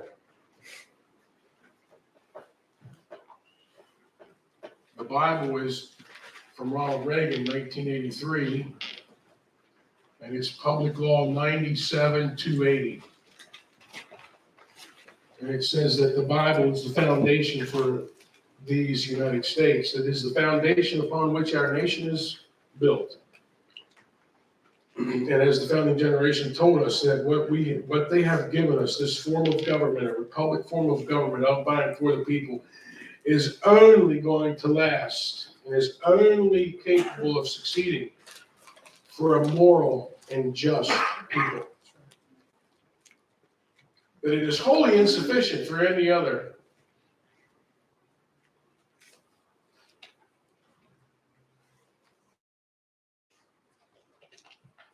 That's what it says. That's what they told us. A republic, if you can keep it. So the Bible gave way to something called the Magna Carta. Magna Carta is where we got our 25+2 grand jury and our 12+1 petit jury. It gave us the basis of common law, and that was from 1215 to 1217.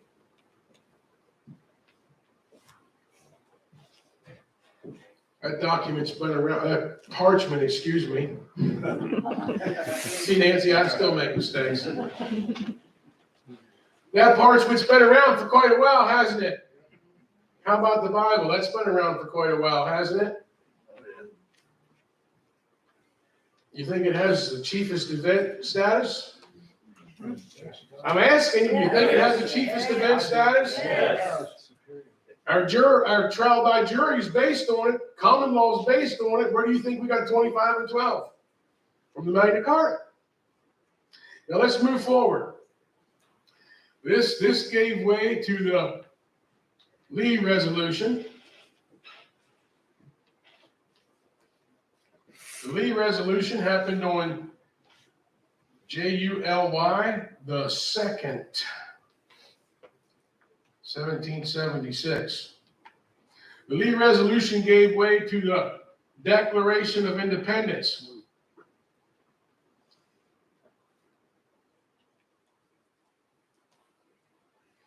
And that happened on July, when? 4th. The 4th, 1776. Went in the course of human events. You should have this. I'm not saying I shouldn't. I don't like the you should have. But it would behoove one to know what those words are. And that gave way to something called the Articles of Confederation.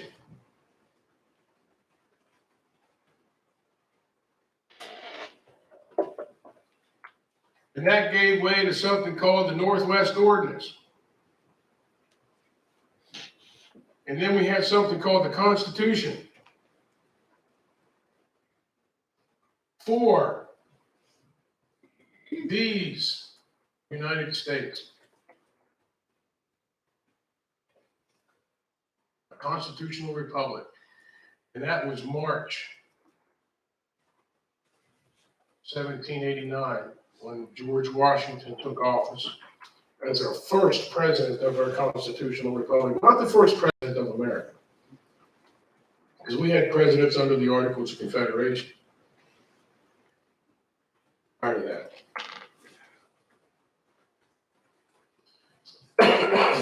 Excuse me. Test.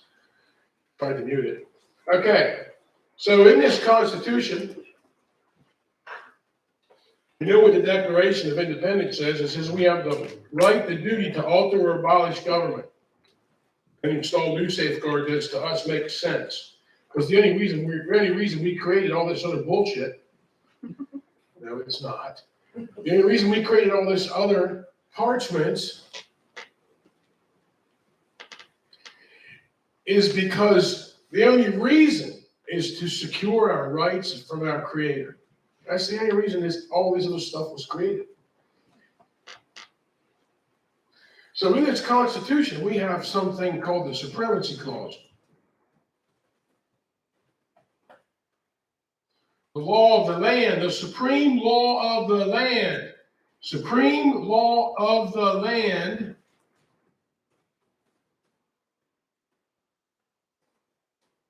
And then there's something called the Guarantee Clause. The Guarantee Clause is a republic form of government.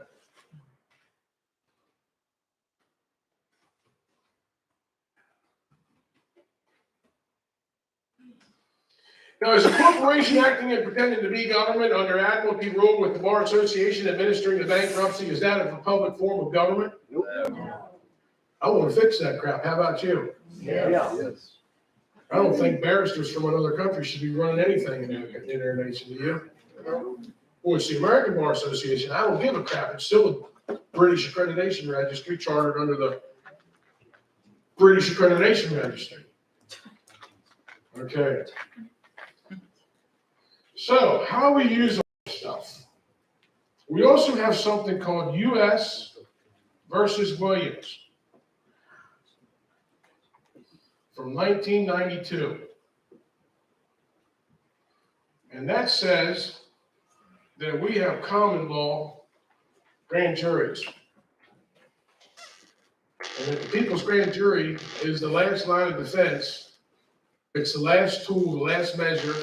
It's the fourth branch of government that none of the other three can have any command or control over because it's reserved for the people in the people's grand jury. It's the last full measure, the people's grand jury, common law courts. It is our last measure to correct an out of control government before we have to start killing each other. Antonin Scalia knew this because he rendered the opinion on that, writing for the majority.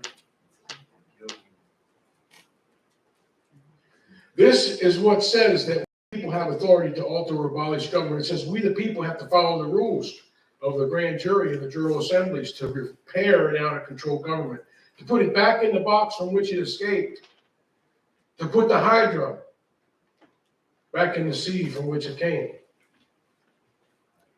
We have to follow the rules. And then, what are the rules? What's the tools? What's the mechanism that we put all this stuff back in the box? How do we conduct the people's grand jury? What's the rules? First Amendment. And we have the Second Amendment.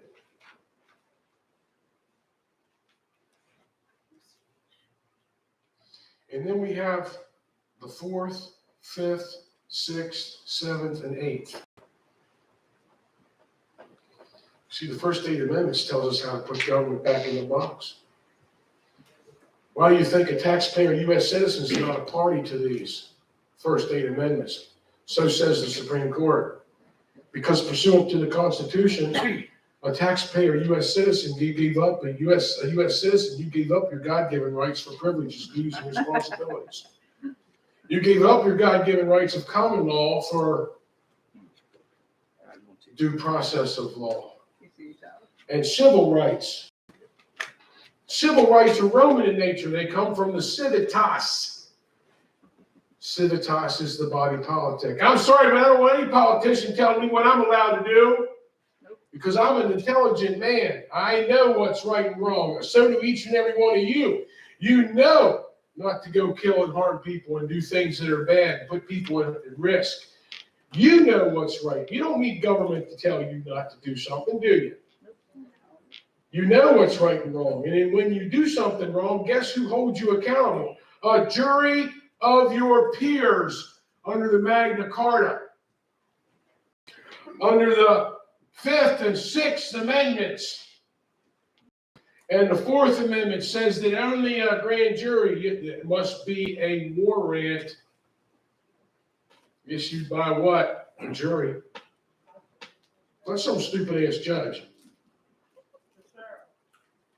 The warrant is issued and served by the sheriff. Warrant comes from a warrant is an indictment. A warrant, after you have an indictment, then you have a warrant for your arrest. You have to read and read and read until your eyes fall out, and then read some more. Okay? So the Second Amendment, we have two distinct freedoms that the government can't mess with. One is to form a militia.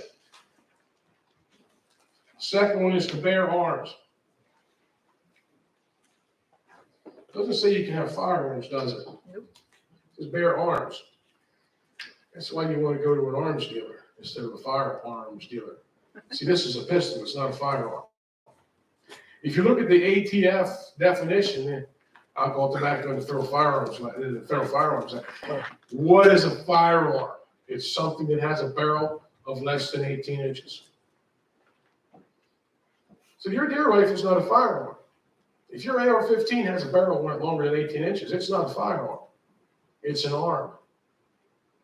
It's only a firearm by their definition if it has a barrel of less than 18 inches. Did you know that? Did you know that if you build your own arm, it doesn't have to have a serial number on it? There's no reason for a background check. Did you know that? That's where they're trying to undermine the 80% uppers and lowers.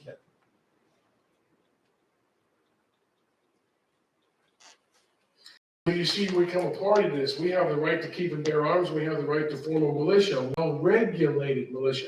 That doesn't mean government regulating it. That means they meet regularly. They practice regularly. They have regularly met and practiced the assembly of the militia. And they have comparable calibers of rifle and arms. So they can share powder, primers, and ammunition amongst themselves. It's common that these are our arms to defend our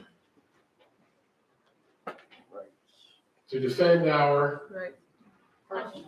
God-given The rights. Fourth Amendment says what we can defend. God-given rights. What does the First Amendment say, or the Fourth Amendment, what does it say we can defend? We have the right to be secure in our what? Effects. Our personal business, the place where we lay our head, our papers, and our effects. What about the ones you love? Do they affect your life? They're your effects. What about your sons and daughters? Mom, you created them, and they affect your life, don't they? Claim them as yours under the maximum law, that which one creates, one controls. All this was created by the people, we the people, in order to establish a more perfect union. Hereby, at the end of it says, ordained this Constitution for the United States of America. And you look up the word ordained in Bovier's Law Dictionary, which was adopted by the Supreme Court in 1856. Look it up. And the word ordained says that the people ordained the federal constitution and the state constitutions, and that the people's court, authorized by the people, was the Supreme Court of this nation, the United States Supreme Court. And that all other lower courts are but mere constructs of the legislature. They have no jurisdiction over you. The only court that does was the one that was created by you. Read Black's Law Dictionary under the word ordained, and read all the writings from the Supreme Court where they tell you that as people, you are in charge of all this. That was created by the people, that you ordained the federal construct, that you ordained the state constitutions. And it is by your consent and will alone that they have any authority whatsoever over you.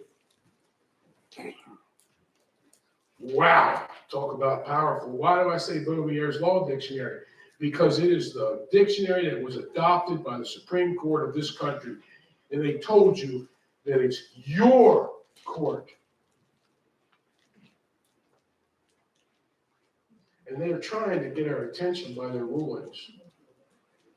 Look at EPA versus West Virginia, where everything of the alphabet soup, the EPA, the FBI, the CIA, the IRS, all the shit that they do, doesn't apply to the people of the several states.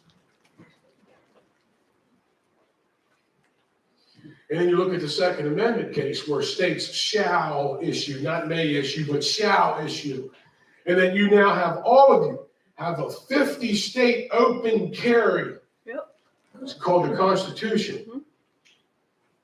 In every state in this country, you can open carry a pistol on your side right now. No need for a permit or nothing. You just put it on your hip and walk out the door. And that was decided and opined on this year, just a few short months ago. And why don't each and every one of you have a pistol on your side? Sometimes I want What was that case? Where's your pistol? Is it on your side? I may not need one. Where's your pistol? Is it on your side? Where's your What was it? pistol? Where's your Not pistol? supposed to. I walked in with my passport to California to buy my arm. I There you go. went from the passport office to the arm And dealer. you bought your arm. No, sir. Do I need to go over the FFL form? No, sir. I saw the entire thing. Fired into private. Mark sent me the entire recording from Oregon. Sent you the what? The form. No, sent me your hour-long recording. Okay, and we're just dealing with the FFL. They won't take it in California. Fired into private. You won't take what? They won't allow you to purchase an arm using your passport. Use a real. That's not what the CFR says. That's not what the instruction sheet on the federal firearms license is. Are they gonna follow the damn rules or not? And they obviously say, no, we're not following the rules. Why? Because some freaking FBI or ATF agent told them that they can't follow the They rules. said that they're gonna take their license. So then you look at that asshole behind that gun counter and you say, you're the damn reason we're losing our Second Amendment because you have no spine. And may the chains of slavery rest heavy on your shoulders. Yep. As you preserve your license. You coward. You call them out for what they are. Yep. And you go out there and you find somebody that knows. Can you carry it in the airport? Right up to I'll the give you a pistol right now out of my glove box if you want one. I'll take it.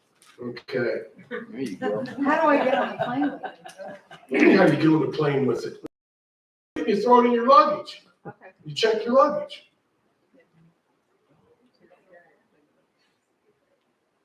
I like that pistol a lot too. I'm thinking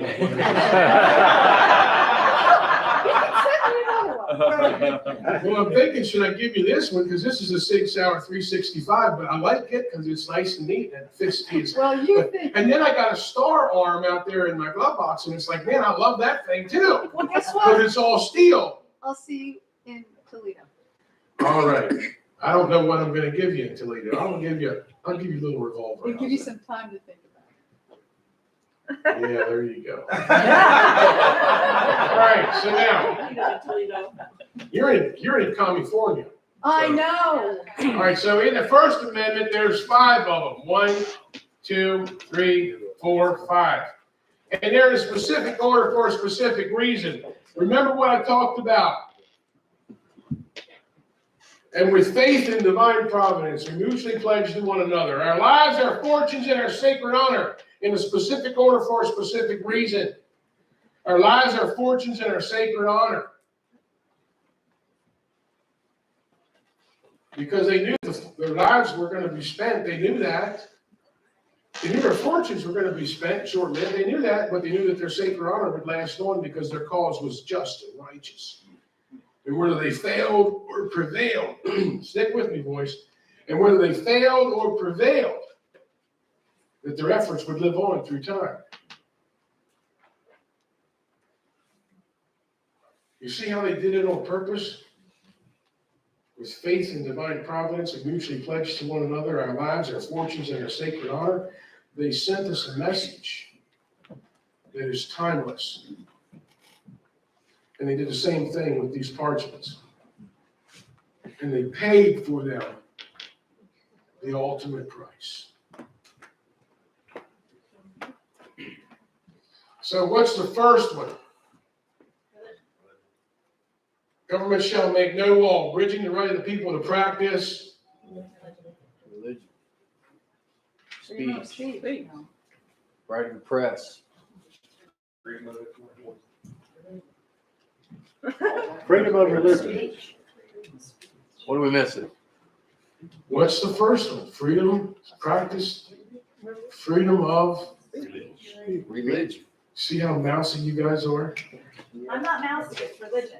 Okay, thank you. I've been saying it. Practice religion. Now, I just want to, what just became very evident in the room? We need to load a lot of studying. We have to read and read and read it till our eyes fall out, then we have to read it again. Then we have to read it again and again and again and again and again and again and again and again until it becomes automatic for us to recite it like I do.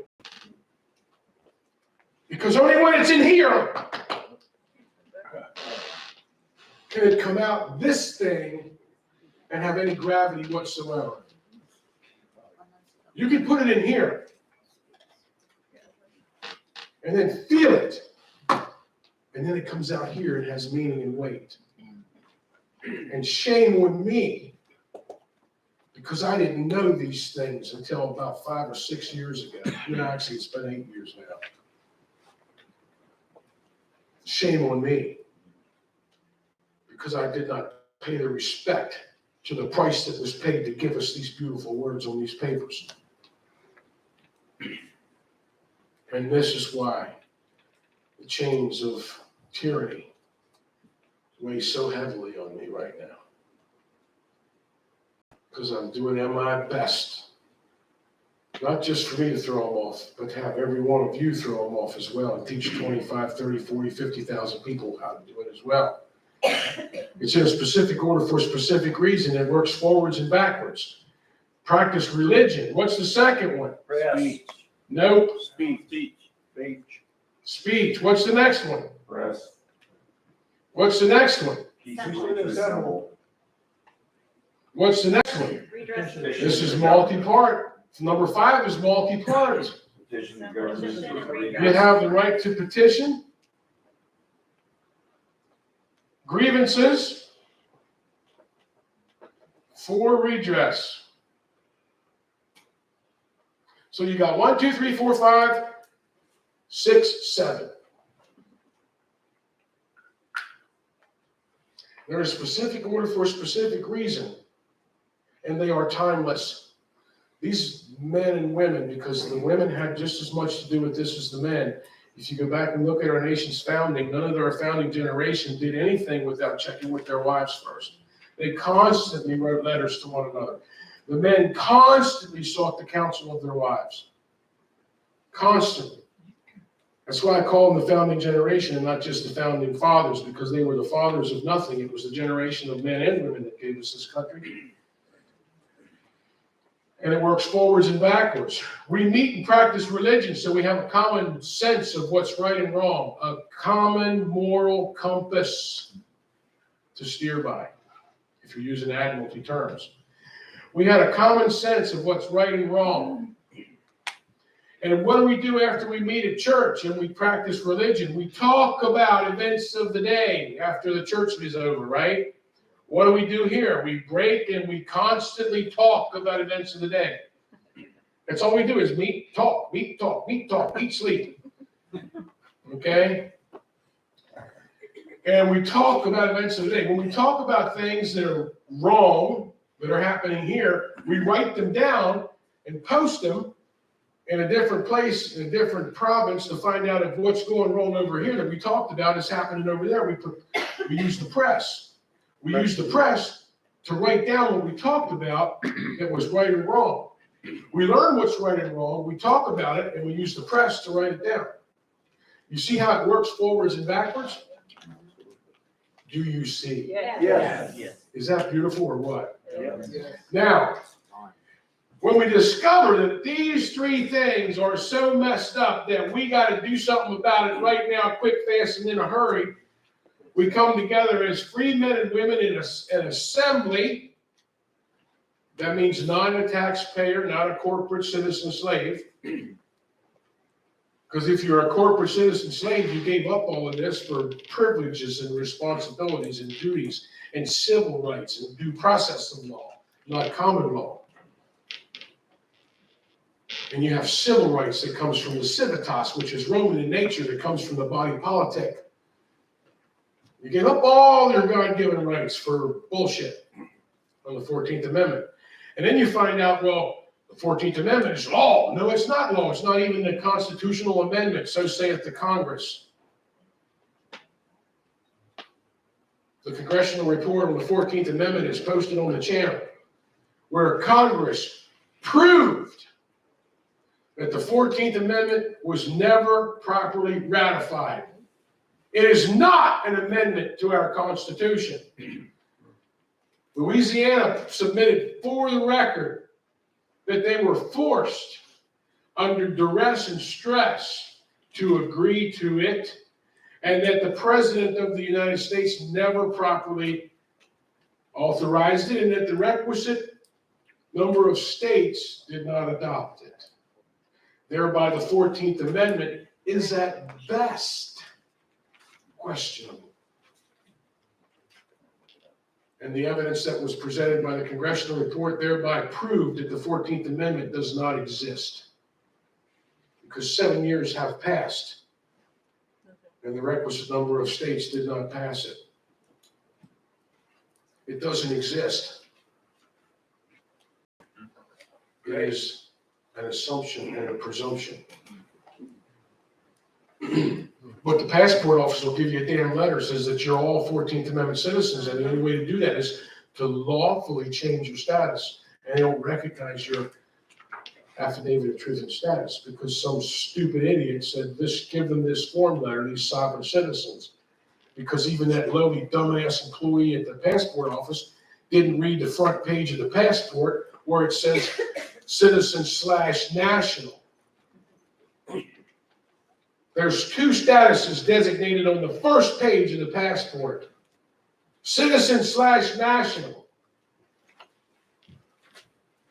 They don't even know that at the passport office where they try to argue with you that we only issue citizen passports. That's interesting because the first page of the passport, it says citizen/national. And pursuant to the Secretary of State's website and the IRS code, I'm a non-resident alien, a state national. And pursuant to the government styles manual, I am a Pennsylvanian. Do you not know this? But you see, we coach people, just give them paperwork and say, please issue my passport. Because the compartmentalized legal idiot at the passport office is not the one that changes the designation in the computer. That doesn't happen until everything is done at the State Department in Washington, D.C., which is being moved somewhere else very, very soon. Because D.C. is going to become a museum. Okay. Assemble can only happen by free men and women. And under the Constitution, you can't owe allegiance to a foreign thing, like the IRS. You got to stop checking boxes. You can't admit that you live in the jurisdiction of the United States. And how they get you to admit that you live in the jurisdiction of the United States is through something called the postal zip code. Any of you ever thought about looking up what zip code is? I didn't. I asked Tia one day as we were reading, I said, Tia, I said, look up what zip is an acronym for. So she did. She says, oh my God. Listen to this, Bobby. A zone improvement parcel of one of the 13 districts of Columbia. Wait a minute, I thought we only had 12 districts of Columbia. Well, under the Articles of Confederation, Canada is one of the districts of Columbia.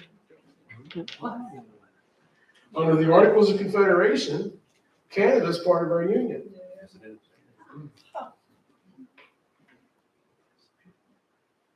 It's amazing when you start reading stuff, what you learn. I'm not smarter than you. I just read more shit than you do. Is that why we're giving them so much help? You see what I'm saying? I'm not smarter than you. I just read a lot more than you do.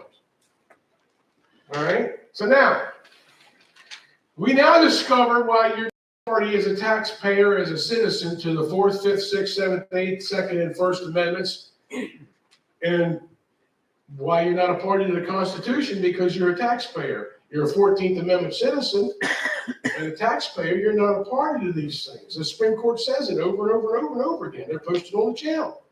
This way you gotta read everything. Read the websites, click on the websites, download the books, read the books. These books, all of them are referenced on the channel of what to read, every single one of them.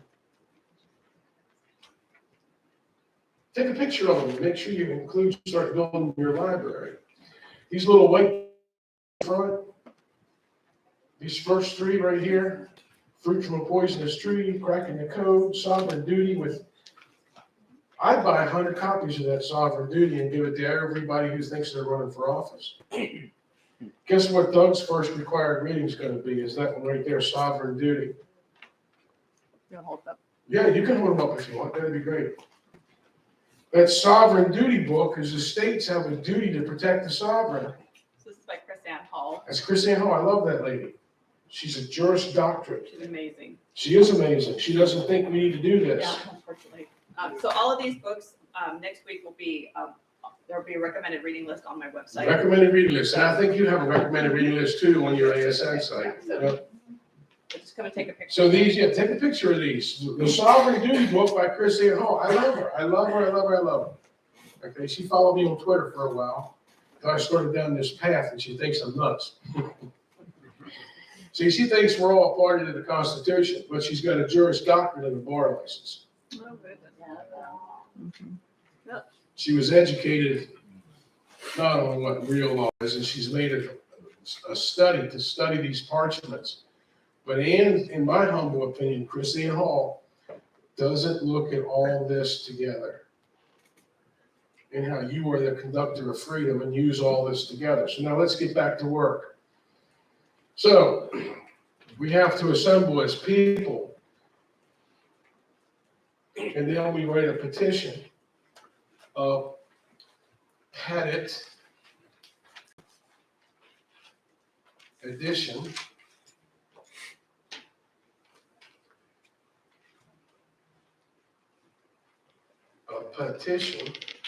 of paternal order of Pettit juries edition number 1 with a list of grievances for redress.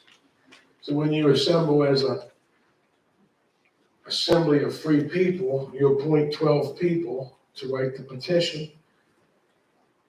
And the petition got there because it's a Pettit that created the first edition of your grievances for redress. That's a little bit of a stretch, but hey, they define stuff all the time. Why can't we define stuff? Where did the word petition come from? That's an interesting deep dive. Take about 2 days and dig it up. Or you can trust it. I would say don't trust me, dig it up, because it came from that Bobby Lawrence guy. Just because you say it came from that Bobby Lawrence guy, you can't stand on that, because I'm a nobody. Don't believe anything. That's exactly right. I could have pulled it out of my left ear. You got to look this stuff up so you can stand on it. So now let's go back to how this works. An assembly of free men and women write a petition for grievances for redress. We know what grievances are. We kind of have an idea of what a petition is, but we don't really. How many of you ever put your name on a petition to get something fixed? And it's got lines and boxes everywhere, doesn't it? And it has your name, and you probably put your birth certificate name on there instead of putting Bobby. You put your birth certificate, maybe not. First, middle, last, and then it has a phone number or an email or something on it. And then over here, it has something called a signature. And you put a signature on it, giving up nature's law. When you apply a signature to a petition, you are a sheep and you're not a party to any of this, because this all comes from God's law, nature's law. And when you put a signature on a petition, you just annulled it, because you're not a party to anything. And they put these blocks and put you in all these cages. It looks like a cage, like you trap a squirrel in or a varmint in your garden. And then you start filling in those spaces between those cage bars or those wire. And you wonder why the politicians ignore them. because it has no standing. It's gibberish. Has lines all over it. Everything's cut up and divided. It's all individualized. You've all been individualized. You've all been divided amongst yourself. That line's supposed to be who you are and your intention. And it's supposed to have your authorization on it that you support the statement on the top of the page. And you draw lines around all of it and put boxes around all of it, and then you put a signature on it. See why they ignore it? Do you see why they ignore it? Yeah. Are you all still awake? Yes. Do you see why they ignore it? Because they can, because you just spoke gibberish to them. A properly formed petition has no lines on it. It says at the top of it, "We the people hereby assembled in the great state Republic of," or in the Republic of Pennsylvania, "We the people hereby assembled under common law, under the Fourth Amendment, First Amendment, fourth freedom. We are an assembly of the people, by the people, and for the benefit of the people of Pennsylvania Republic. Our public trustees shall remedy the following situation, or shall redress the following situation." Why?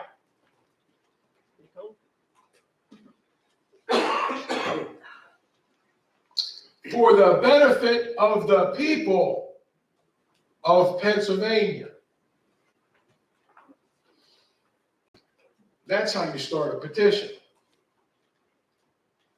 What's your standing? "We, the people of Pennsylvania, properly assembled under the First Amendment of our Constitution, being non-taxpayers, non-residents, non-citizens, a status of people,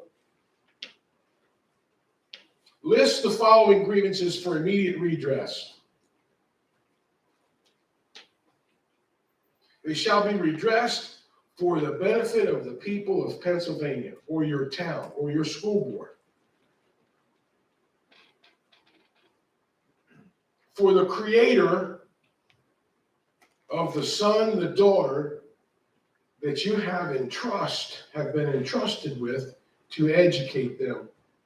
We, the people, the creators of the son, the daughter, the DNA progeny, demand that you stop teaching race theory immediately.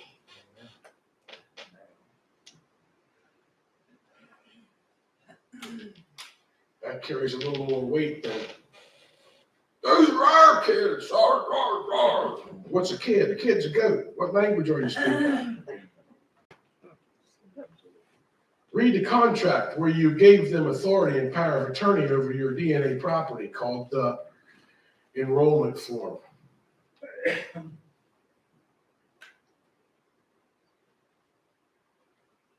They're not yours anymore once you enroll them. You have no say-so. You signed the contract. And you can rescind it under fraud, but you gotta do the paperwork. So now, let's go back to this. You gotta keep me on track. I'm getting bunny rabbited here. So, a petition of grievances for redress. What does the word redress mean? An assembly is by freeholders, stakes, and planters. Freemen, freeholders, planters, and stakeholders. Well, we're all three people, right? Not all of us. Most of us, sadly, in this country are citizen slaves that pay a tribute to a foreign corporation.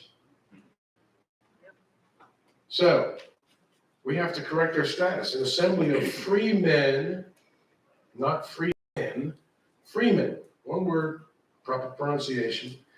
Freeholders, which means you have your land patent, and you have all your papers of that you are a state national of people. Okay? Stakeholders or planters. Well, guess what? You all meet the definition of stakeholders, every single one of you, even the citizen. But a citizen has no standing in the water courts. And a citizen has no standing at the Supreme Court because they gave up their God-given rights. Because they're corporate citizens under the 14th Amendment, not as your citizens temporarily as a job title. Got it? Yeah. All right, so a redress. What does a redress mean? A redress means the farmer comes in from the field in 1776 or 1789, and he's got mud all the way up to his knees, and the wife just spent all day long cleaning the kitchen and cleaning the dining room table and making sure it was all clean, and you come with mud up to your knees, and she says, "Oh no, mister, Redress. not in my kitchen, I just cleaned it. You must redress for dinner." So he goes and throws off what is soiled and what needs to be redressed. He throws off what is soiled and he redresses and represents himself to the lady of the house. And she says, "Okay, now let's eat." You redressed her complaints. You redressed her grievance. That's what redress means. It doesn't say address. It doesn't say distress. It doesn't say ask for their opinion. It doesn't say wait till the next election. See, the Supreme Court of the United States, that's why this Supreme Court case is so very important. It says that the people can correct their government in the most obedient means possible. That means we don't have to wait till the next election to throw a governor out of office. That means we don't have to wait till the next election to throw a sheriff out of office. That means we don't have to wait till the next election to throw a school board member out of office. That means we don't have to wait till the next election to throw an attorney general out of office, to throw a state's attorney general out of office, to throw a local prosecuting attorney in your county out of office. We can do it tomorrow. Let's do it. But you have to follow the rules. And then if they choose not to leave office, we have 3 branches of government. What are they? I'm going to write it down here with just the first initial because I'm running out of space. They are the executive, judicial, and legislative. And we have someone that's in charge of the executive level at the state, county, and national level. We have someone that's in charge of the judicial branch at the federal, state, and county level. We have someone that's in charge of the legislative branch at the federal, state, and county level. At the federal level, it's the president, the Supreme Court justice, and Nancy Pelosi. At the state level, it's your governor, your Supreme Court justice of the state, and the Speaker of the House of your General Assembly. At the county level, there's 3 branches of government. At the local town level, the legislative and the executive might be occupied by one man or woman because it gets smaller and smaller and smaller the closer it gets to the people. This is a republic form of government. Why do we have a bicameral form of government? I'm going to talk about that. Is this thing got a backside on it? No, it doesn't. I'm going to have you take a picture of this, and then we're going to talk about what is the proper role, the first duty, and why we have a bicameral system of the president. What's the first duty of a House of Representatives member? What's the first duty of a senator at the United States level? Why do we have 2 senators per state? Why does your state have senators and have representatives? Why? Remember when we were little kids? But why? Terrible twos. But why? Because I said so. But why did you say so? Just do what I told you. But why? We got to start asking why again, folks. Don't you think? Yeah. Why? I'm just saying. But why? All right, you can erase it. Now, wait a minute. I'm not ready to erase it. I'm not ready to erase it yet. There's more? Okay. So now, hold on. So the assembly comes up with a grievance petition with grievances to redress it. And who does the assembly get to serve that petition? To who? What do we do with the petition after we have it? Well, we have to serve it on somebody that's misbehaving, right? Who's in charge of fixing the thing that's messed up? There's only 3 branches of government. It's pretty simple, ain't it? Which branch of government, I'm losing my voice, which branch of government is out of control? Well, all 3 of them. No, the grand jury doesn't do anything yet. This is still an assembly of the people. We haven't gotten to the grand jury step yet. That's where we start hanging them. Okay? We can do it under United States versus Williams. We can do it under common law. We gotta follow the rules first. We're not there yet. Okay, so now. Where do we deliver it? The petition, if it's the governor misbehaving, then the petition has to be served on the governor.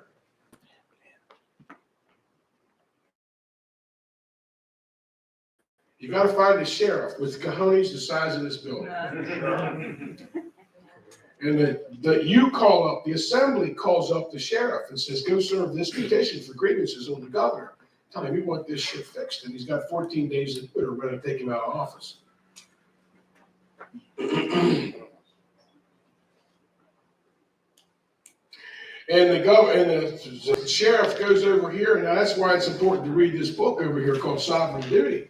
Christine Hall has that book. It's very well referenced. It's very well cited.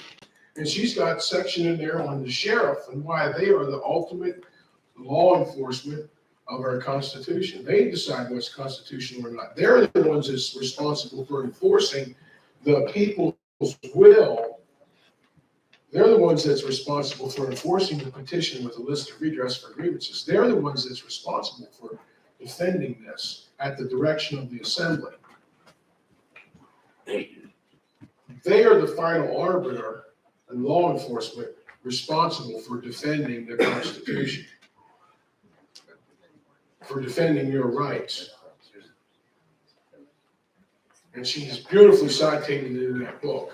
Now, so this law enforcement, this sheriff, takes your petition and it goes to the governor's office. And the governor has Capitol Police, and they have AR-15s hanging on their chest, and they have pistols and all their level 4 armor, okay? And they say, oh, no, take that stuff and go away. We don't recognize that's jury stuff. We just go away. Well, no, I got to do, we said go away. He turns around. I'm not going to get shot today. And he comes back to the assembly and says, I can't, I'm outgunned, and I don't have enough deputies. And the assembly picks up the telephone and calls this down here called the militia. Hey, Sammy. Yeah, what's up, man? Call them boys. We gotta go do something. All right, give me 5 minutes. This is where Philly comes in. What's that? This is where, if you're in Philadelphia, really. Yeah. Call the boys. We gotta do something. They're at the dock right now taking care of business. I'll give them 5 minutes. All right. So now, I'm serious. My voice is about to leave. I hope I can make it till 5 o'clock. I got another hour. Seriously. So now,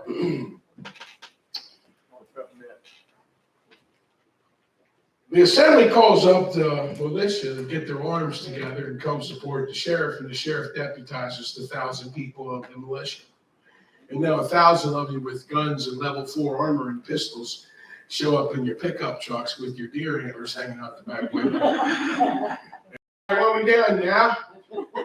Y'all better do what this man says, or things are gonna get stupid up in here. By the way, there is a militia in every county in this state. There's a militia in every county in this state. In the state of Virginia. That's fantastic. I need to get in front of them. They need to see this video. We've tried, but I'll see if I can get in front of you. You've tried, but they're stuck in the sauce. Yes, I would love to hook you up. And none of them are a party to the Constitution because they're citizens and taxpayers. Oh God, there's my people suffer for their stupidity. It's beat. So Bobby, I can probably connect you with Philip Beckley with Virginia. We need to get these guys awake now. Come on. Some of them are. Look what they did in Virginia. Remind me after. Look what I'm losing my voice. Look what they did in Virginia. Look what they did in Virginia. I'm going to turn this upside to scream so loud. Look what they did in Virginia when they were talking about taking away the Second Amendment right. They swarmed them. That's right. And there was 1 million of them down there, I bet you. Imagine if 1 million of them in one day sent in their AOR. There you go. To the governor, the Secretary of State, President Biden, and President Trump and Mar-a-Lago. There you go. They can send a message.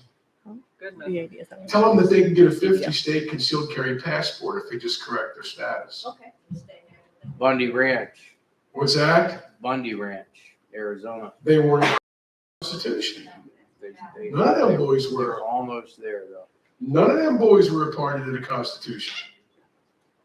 So close. They didn't have their land patent. No. They were slaves. Mhm. Okay? All right. So now let's get back on track.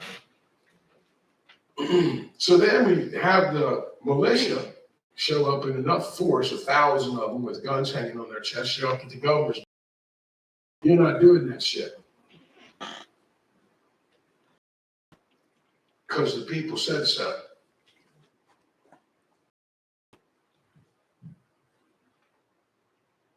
And in 14 days, if you don't make it right, we're gonna come back, and this time there's gonna be about 6,000 of us, and we're gonna arrest you. And you're gonna go before the grand jury, pursuant to United States versus Williams, and we're gonna hold a trial. We're gonna indict, we're gonna interview you, we're gonna do what we gotta do.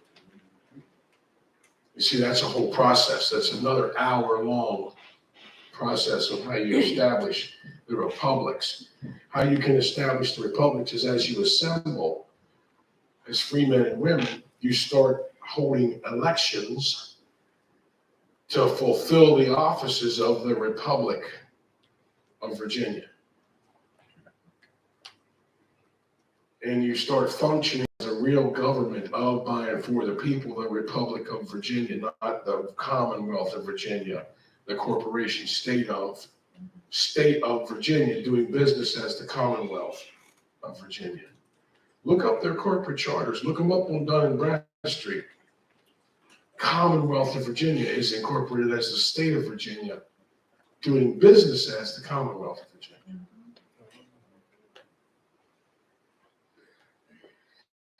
And people live in a construct under the dominion and jurisdiction of the United States Corporation, the Washington, D.C. District of Columbia, because the people have been fooled into writing a zip code as the place where they lay their head, a zone improvement parcel of the District of Columbia. So see, if you live in a zone improvement parcel of the District of Columbia, you just admitted that you live in their jurisdiction. Yeah, you see how the fraud works?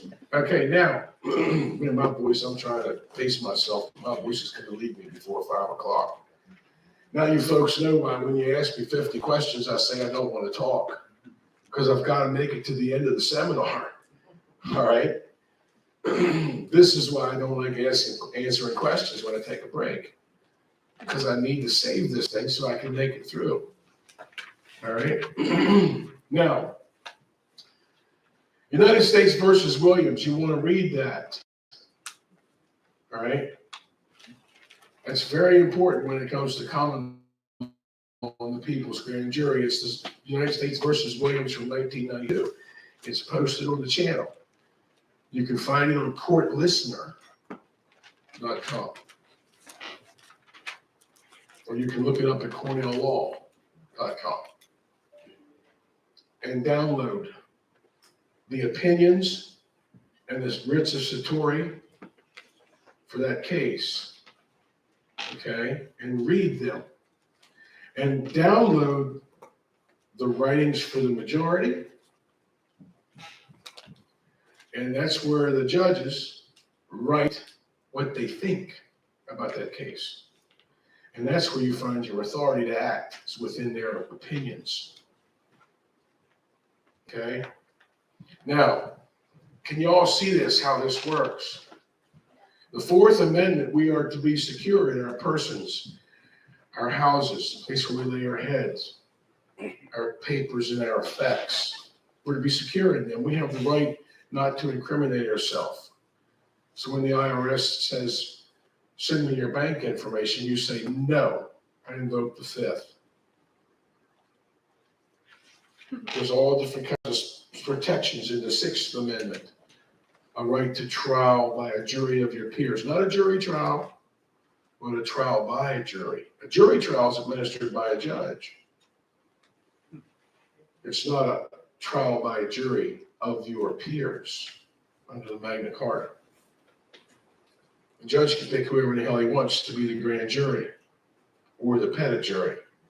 And he's going to tell the jury what they can and can't do. That's a jury trial.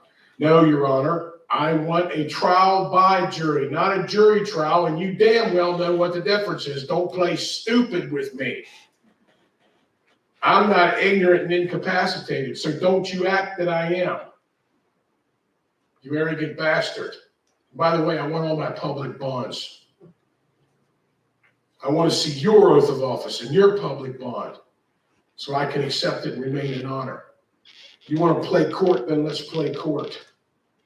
You are going to follow the rules because I know them just as well, maybe even a little better than you do. You arrogant asswipe. You need to show quality in my courtroom, like hell I do. I'm not afraid of you. Get out of my courtroom. Okay. Dismiss the charges and I'll gladly leave. I saw a guy do that. I was like, I could have hugged him. He actually listened to me. And the judge says, like the record reflect, it's dismissed with prejudice. Get that guy out of my courtroom. This was a magistrate judge. Got his ass handed to him by someone who studied his ass off. Bobby, this shit works. I know, dude. I was there. You didn't see me? No, I was so excited. I didn't know what they were going to arrest me or what. So, well, next time, try and do it a little calmer.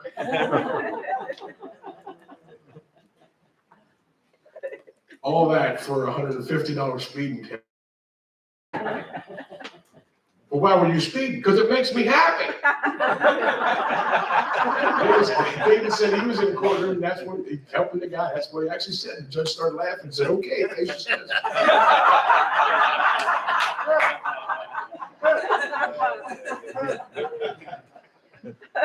See, when you learn this stuff, folks, you just can have fun with it. Now, I'm pretty intense when I talk about it because we have to study it to put it in here. It has to go in here. We have to feel it in here. So when it comes out this thing, it means something. It has weight. It has presence. It has gestalt. And you're in command and control of the situation, not that asshole pretending to be in control, who is your employee. Right? The only reason they exist is to secure your rights from your creator. That's the only reason they're behind that counter. And no, you don't have a right to drive a motor vehicle. There's no reason for you to even go into their damn building unless you're engaged in commerce and you don't have superior title to your car.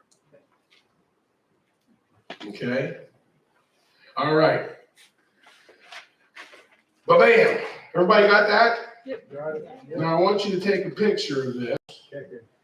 And then when I come back, we're going to talk a little bit about what the role of government is. And that's something that the role of your representative and the role of the senator and the role of the president and the role of the governor.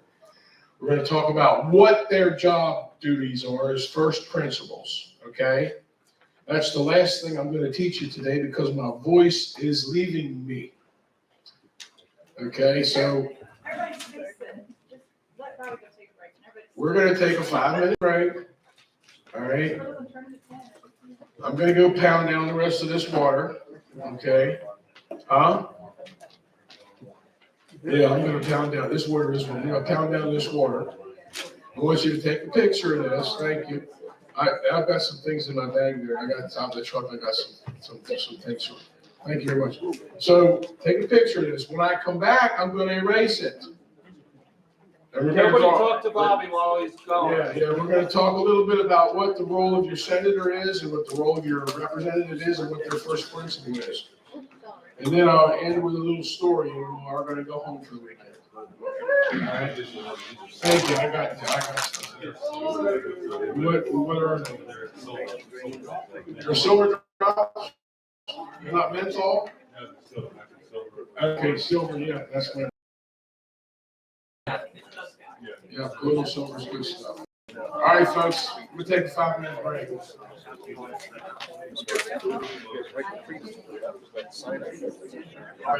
Yeah, ginger's good too. I'm going to stop talking for a minute.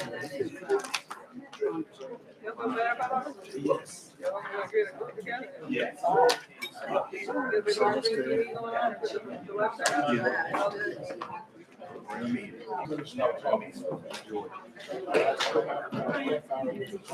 in, where at? You going down 95? You're down at 77 degrees. I'm in trouble. I'm about 20 minutes less than 95. Yes. So I'm an hour and a half. Can you guys see the screen okay? The whiteboard? No, you're totally fine. I gotta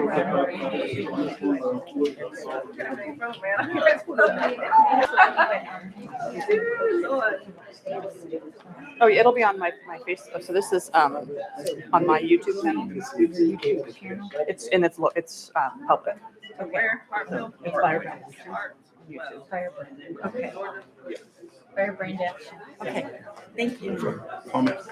Oh, yeah, definitely. Bring it out. Yep, we'll do that. Okay, thank you guys for And I'm definitely gonna take that vote because we know the guy that's running for our state. Kevin Adams. Oh, okay. He'll be running. He's getting ready to run. He's getting ready for senator. What's his name? Kevin Adams. I'll call you guys and we'll talk.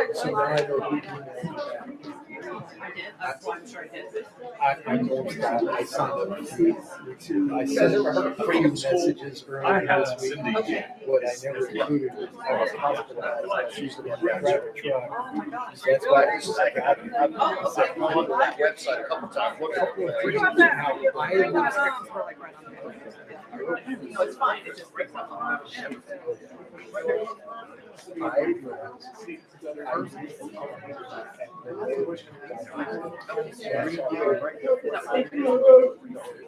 soon as I looked up 97-280, first I like that guy the first I was hit came from the freedom school. Yes. Oh, okay. Yeah, so they talked about that.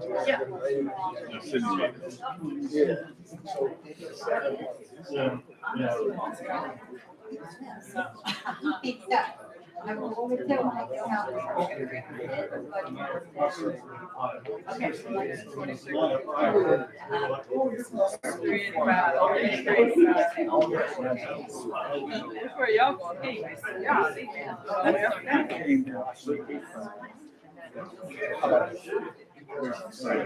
South Carolina. Well, Georgia online. Yeah, that's where she's from. Georgia, South Carolina. Wow, you're way down there. Georgia.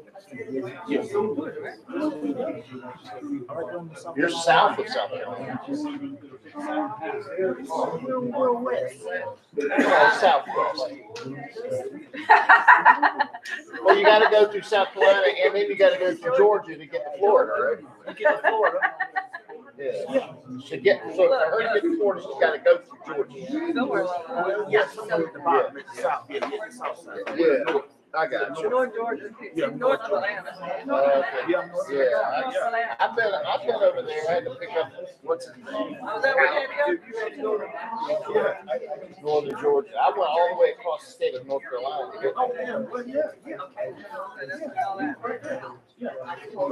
what's it, through Greensboro and all the way out there past Winston-Salem and out to the mountains. It's beautiful out there, especially that part of Georgia we were at. It was some kind of resort area in Georgia, right there. Huh? It was like right over the state line. Yeah, there was like water there. I just remember it was pretty over That's there. how y'all got here. It took y'all 7.5 hours? Well, I drove there and drove back in one day, one calendar day, straight, 1,100 miles. And I drove the entire freaking way. And trust me, I was tired. We're only gonna be able to get nationals to sign petitions because everybody else pays taxes, doesn't have, I mean, so the petition, so the petitions are gonna be very limited, that's why we need people to become national so that they can actually But take. it doesn't matter, because, as long as you gotta say, they can make it happen, they don't abide by the rules. Yeah, but the rule says that on the petition, it said, we do not pay taxes, we have our own. We're my guys. I got it, we're my guys. We're not my guys. And so only nationals This is what have I, that. this So is what I. only nationals can sign the petition. Oh, no, but this is what I'm Our department that we elected as American State National, right? Back in the day. Those officers, when they left, they came back as a paper family. They're still in, they're there now. And we as nationals have to go. We have to see that garbage. That's why it's election. Yeah, that's why it's election day. My design. Playing in their ball game. Stop playing in their ball. Get these over here, Phil. Get back to the state. So you're not gonna work. No, I already know what time of day it is. Well, I don't think. You know what happens when you're, I don't even, you know what happens because you're, it's not, unless you're not gonna happen anyway, but You listen. think they're gonna find a way to not have the election this year? The Democrats don't want it because they know the Republicans Are gonna, well, what's the point? Because if it's red, Yeah. no matter if we all allow. Oh, yeah. But the thing about it, Yes, I will, because I am going to vote regardless, because that's just my civic duty. Yeah. Yes,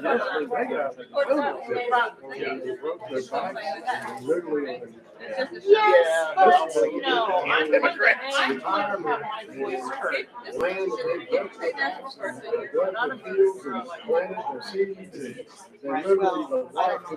Well, we gotta get there first. Yeah, because it sounds like. Get on the website. But how much is this stuff we have in the price of free? I mean, it's not free. Yeah. I do have work. You're saying that? You still You're thinking you trust. This is saying that. No, I don't know what I'm, all I know is there's a lot of stuff and you keep saying you better. I hear you there. Before you go sit and read I stuff. know. I'm like, that's later. Yeah, you're gonna be tongue-tied, you're gonna be intimidated. Because I'm like, Stability because I Some can't even people are clean just my gonna house. not be able to do it. Because they're too, well, a lot of people are Their eyes are gonna be For down. them to come over to my. well, I'm gonna have notes when I'm in front of them. I'm gonna have my papers. Yeah, get my free I'm gonna have papers. to just. You don't have to. Just start reading because it just doesn't come off. I'm gonna say, forgive me, Honor, but I've gotta read this because I don't have it all committed to memory yet. It is in here, but it's not. No, I'm not gonna say I don't have it. I'm gonna start reading. I'm just like. Oh, no, yeah, that's right. Less, it's less of the information to go through. I just. That's the point, and we have to just, but that's the point, is I don't know how much you have to. That's why we gotta read up. You gotta get your, Listen. I've never had a fight. stating that your intent is to change the House status. is. Wait for the green card to come back, the green card to come back, while you're waiting, you get your tax activity, and you get a couple other things done. And then call back and take all of that, and then one day, you say, oh, I'm going to. File it. File it. So you don't have, but you don't have to have all the information in your head, so that when they. There ain't nobody, there ain't no day record. There's no day record. And what people are getting, hit on is when they go, they don't know what they're doing. So that's why he's saying, this is what you're doing. They can come from hardship. Okay, can we round the people up outside and get them back in here? I want to finish this up. We need to get people back in the seats like we got like right now. We need to get folks from outside and get them back in the seats. I need to close this out. Don't worry about it, you'll get it.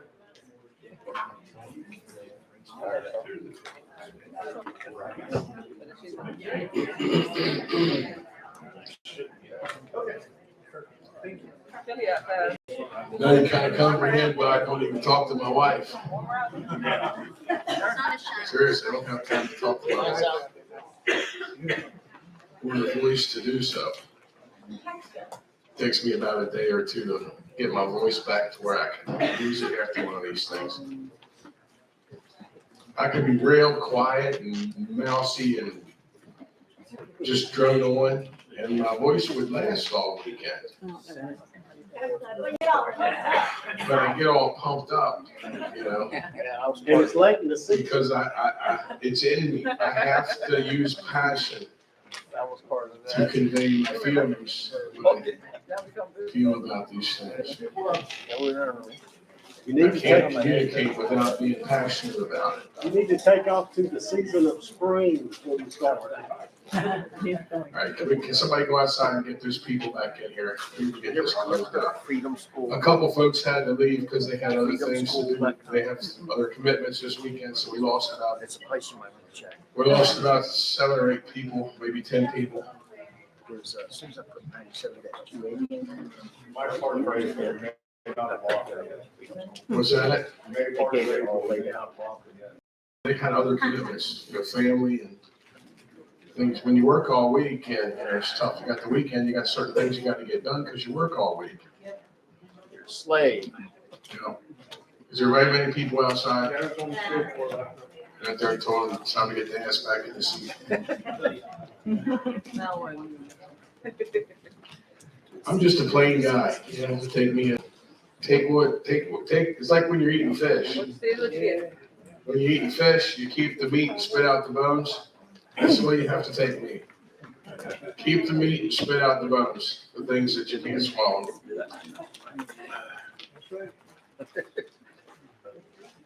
It's not about me, it's the message. I try to convey the message with passion. All right, we got everybody in? We lost a couple folks because they had other commitments, that's okay. All right, I'm gonna get started. All right? We have what's called a bicameral system in this country. The office of the president was never, ever intended to be a direct representative of the people. Because a president that is a direct representative of the people has too damn much power. That's called a direct democracy. And in a direct democracy, think of it this way. It's three wolves and a sheep deciding on what's for dinner. Literally. It's mob rule. And the president was never, ever, ever a direct vote of the people, which is what it is today. Now, God, the founders put a check on that, and they put something called the Electoral College. Because without our Electoral College, there's about 5 big cities that would choose the president. And that would be Los Angeles, San Diego, New York City, Chicago, Illinois, Philadelphia, Pennsylvania, and Dallas, Texas. And believe you me, there's not enough of us that live in the rest of the states to override the population centers of those states or those cities. It's physically impossible. There just ain't enough of us. You know, Hamilton said that the cities, as they grow unchecked, will become the greatest threat to our republic form of government. Because it is the centralization and groupthink of the people who live in the cities that will make subjects of the farmers and the planters and the people who live throughout the rest of the country. And that is true. Look at New York City. Look at Southern California and big cities. Look at Philadelphia. Those folks don't have any clue why you need a Second Amendment, why you need a lawnmower, what grass feels like between your toes in the morning when it's wet.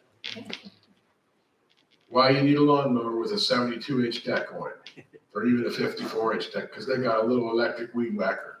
Boom, boom, boom, takes them 30 seconds. They have no clue how you live your life or why you do the things you do.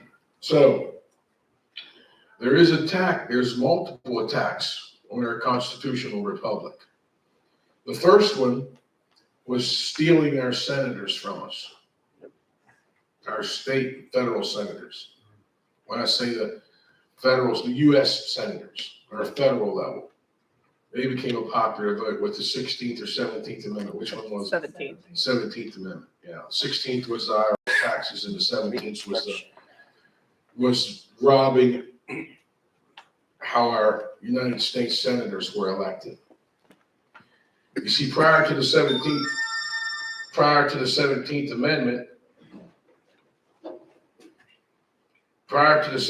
Amendment, the state legislatures elected the senators. Hey, that's Ann. Oh, wow. So the state legislators, the state house elected the senators.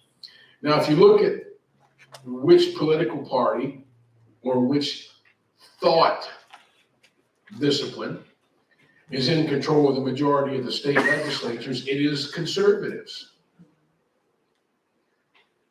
If the 17th Amendment wasn't there, we'd have about 70 Republican United States senators. That doesn't mean they'd be good. That means at least we'd have a fighting chance.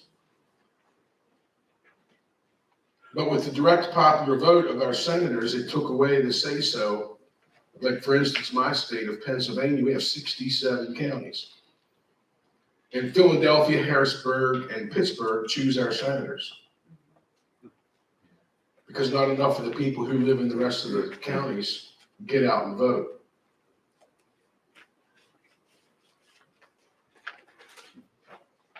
And that's why we're in this struggle.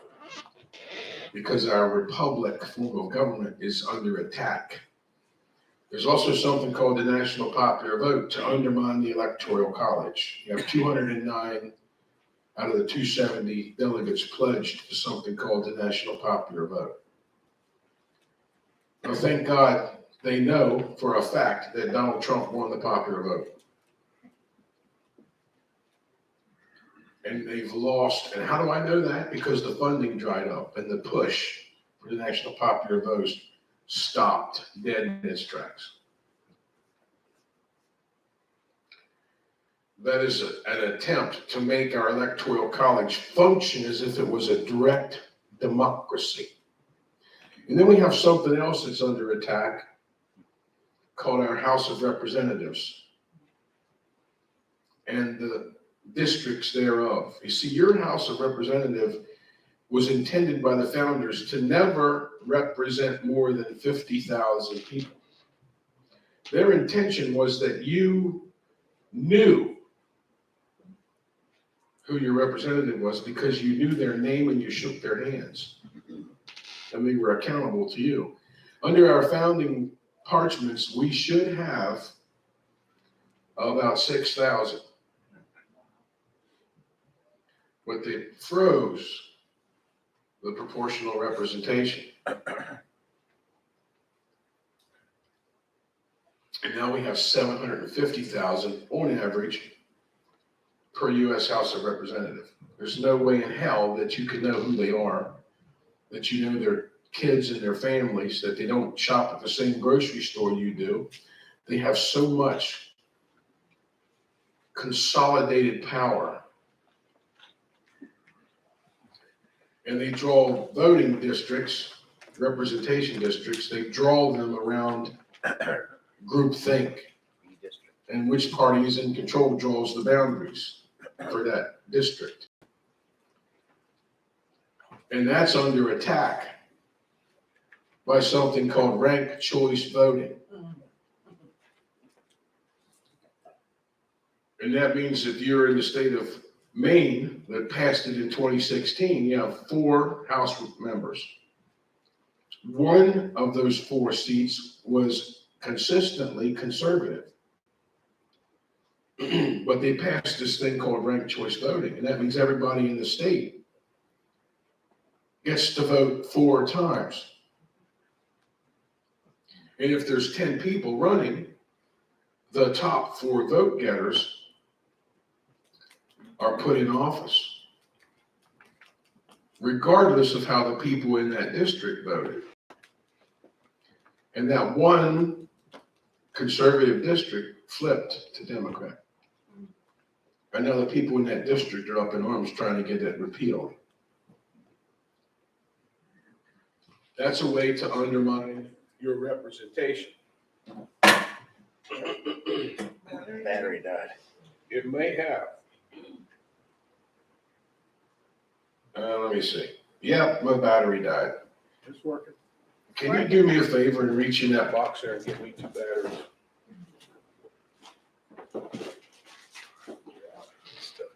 Right there, yep.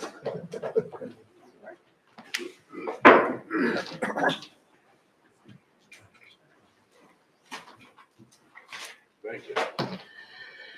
All right, we got fresh batteries now. So, that is a way to do away with your local representation. Imagining Virginia, all your representatives, everybody in the state got to vote on your representative, but you happen to live way down here away from Fairfax. It's almost impossible for you, the folks who live down here in the rest of the state, to override the votes of all the people up in Alexandria and Fairfax. There's not enough of you. That means your conservatives that you have elected to both your state house and the federal house would bankably be Democrats, progressives, conservatives. Progressives are not conservatives. And if you look, Virginia flipped. And you got a pretty cool governor right now. Okay?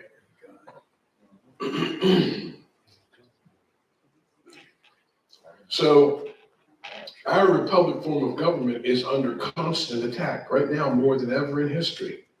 There's big money trying to undermine our republic form of government.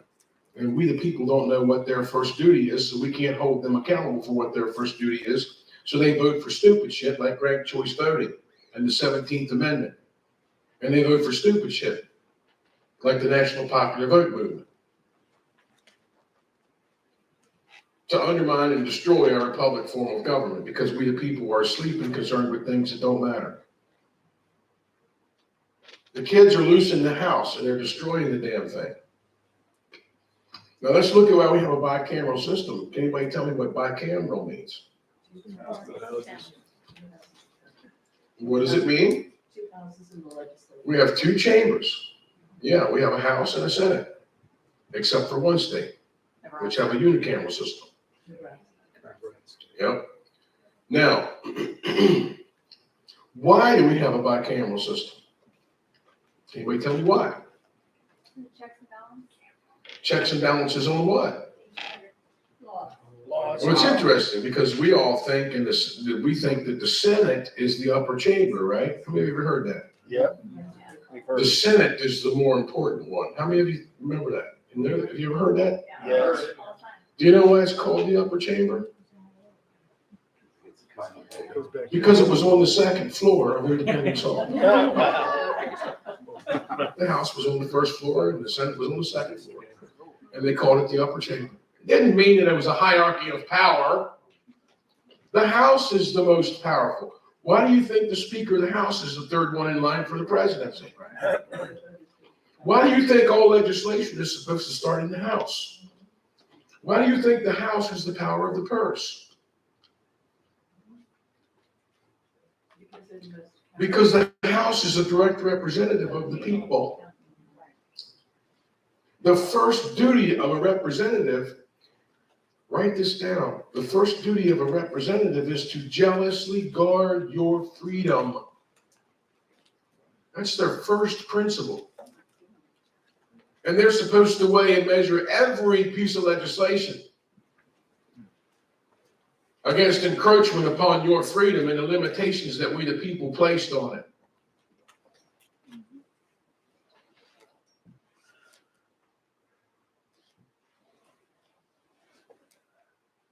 The House is to represent and jealously guard your freedom from government overreach and encroachment. Because without freedom, you can't exercise liberties and escape admiralty law. And then we have a Senate, and there are 2 per state because the states need proportional representation. And the first duty of a senator is to jealously guard the land of the state they represent from government overreach and encroachment. To jealously guard the place of your head, the state itself, from federal government overreach, from encroachment into the states. The Senate should have been the first ones to shoot down the Zone Improvement Parcel District of Columbia. They should have been the first ones to shoot down the 14th Amendment. But they don't know their job. And we keep electing bar attorneys to go fill the Senate seats. And we wonder why government's out of control and why they don't listen to us. Because we don't know what their job titles are and what their first principles are and why they're there. And if we don't know why they're there, the first principle, their first duty, if we don't know them, how in the hell can we hold them accountable? So let's have a convention of the states and rewrite it. That's kind of stupidity on its, that makes my spine grow stiff. When someone says about the convention of the states, how can we be so arrogant and obnoxious and omnipotent to think that our ignorant asses who've never read these parchments can authorize anyone else who've never read these parchments nor comprehend them to rewrite them? Why should we say, because you don't clean your room, now you have to clean the garage and mow the grass? Even though for 200 years you've never enforced your first commandment, which was clean your room. Don't do this. And they do it, and we don't know how to hold them accountable. What possible reasoning could there be for allowing them to put more words or rewrite something that we have no clue what it means or how to enforce it? But you do now, don't you? Do you now? You have to come together as an assembly, write a petition for grievances, and have that sheriff serve it. Our job is to hire a sheriff that'll serve it. You see, that election is where you hire your public employee. And if they don't know those things that we talked about on the previous whiteboard, and they don't know what the principle is, then they don't deserve the job. And if they run afoul of guarding your freedom, you need to replace them, like tomorrow. If the Senate doesn't stop overreach of government upon your land, like things like the postal zip code and other stupid shit, like the federal parks, federal government was never supposed to take dominion over any state lands. Never. And we sit back and give them power over, you know who the largest landowner in our country is? It's the corporation acting and pretending to be the federal government. The Bureau of Land Management is a corporation that went in and killed people. Lavoy Finicum. Uh-huh. And then tried to hide the evidence that they did so. Planted a gun on him. I watched the live video footage when they shot that man. Yeah. He had no gun on him. He was outside of his truck, standing with his hands up, and they shot him anyway. Good man. He was on his way to try and get to a constitutional sheriff. And they intervened and they murdered him, standing in the snow with his hands in the air. His family there. And his family was in the truck as it was riddled with AR-15 rounds. On the phone trying to get help. As they murdered the husband and father standing in the snow up to his knees with his hands in the air. A bishop in the church. And no one was brought to justice for the murder. You see, we don't know how to hold people accountable. So we have a bicameral system for a reason. At the state level, the senator is to jealously guard the cities and towns and your land patent from the state's overreach. You're to jealously guard against the governor overreaching into your county. And the representative at your state level is to jealously guard your freedom to move about freely. And they vote for things called the Motor Vehicle Code.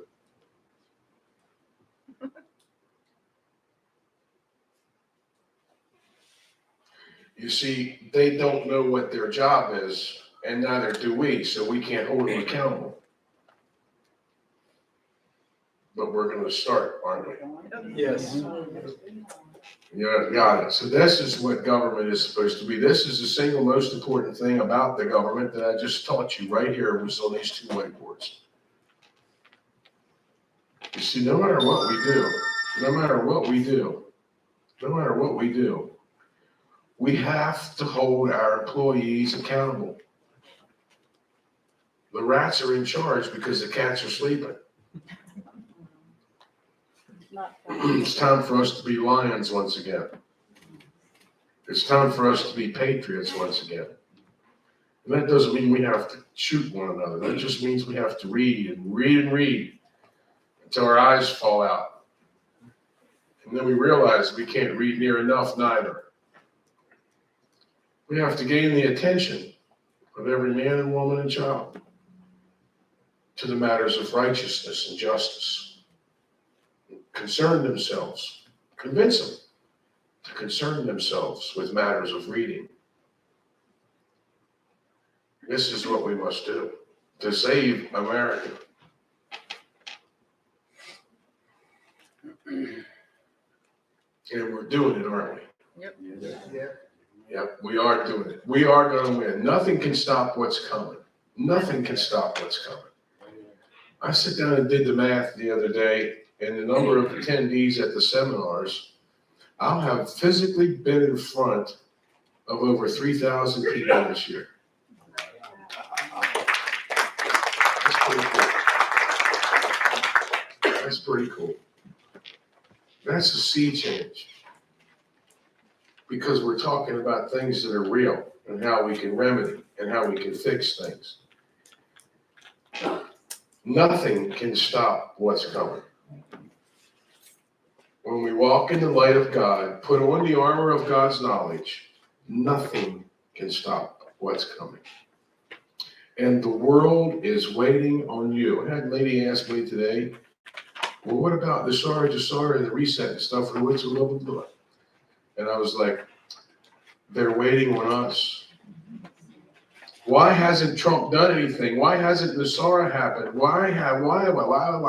Because the world is waiting on us. There's no infrastructure in place to restore the republics. There's nothing to restore the de jure money back to.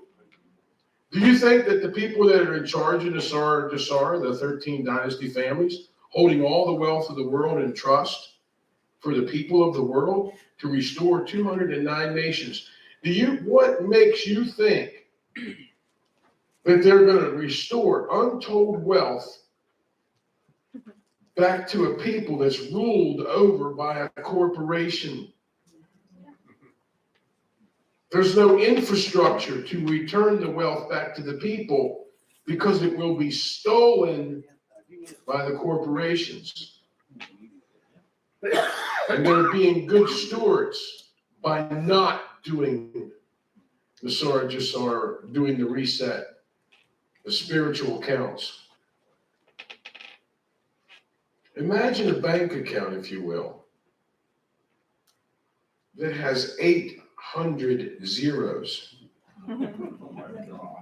after 500. That's just one of about 400 bank accounts, and that's a small one of the wealth of the world that's being held in trust for the people. Imagine a sea of gold stacked 10 feet high. That if you started walking at one end and walked to the other end of it, you'd have gold on each side of you, and it would take you an hour and a half to 2 hours to walk the whole warehouse to literally see the stacks of gold. And that's just one of many, many. And this gold's being held in trust for the people. One family member alone has enough gold on deposit that he can give every man, woman, and child in this country one 50-pound gold brick. And it wouldn't even make a dent.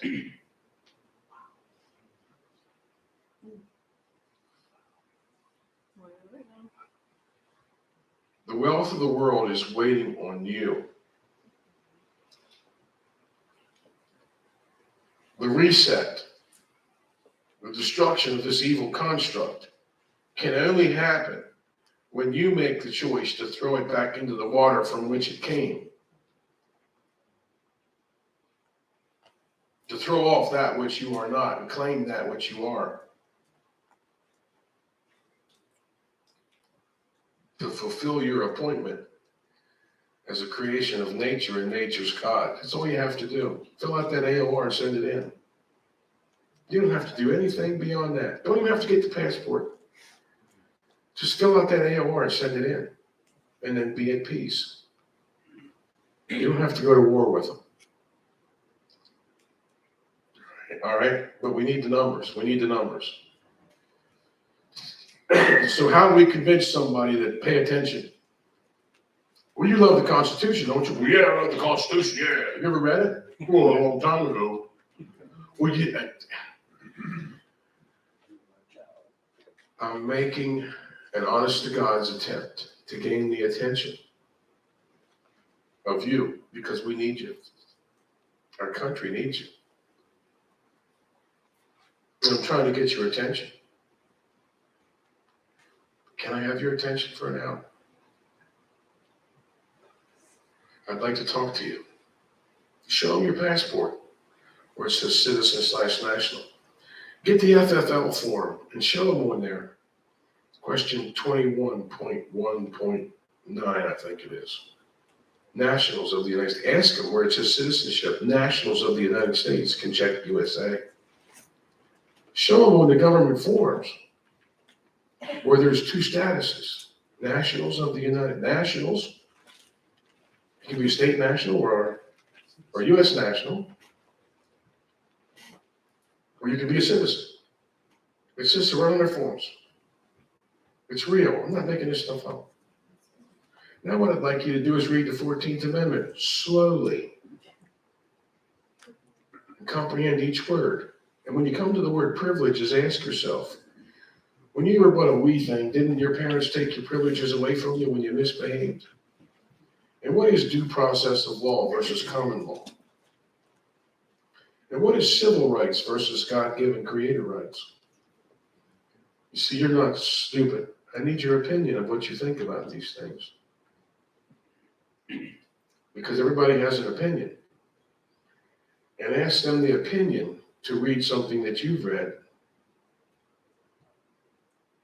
And they'll gladly give you their opinion. Because the one thing people love to do is give their opinion. Okay? And that's how you gain the attention. Right? Okay. Now, I'm going to end this out and close this with something. You all know what common law is.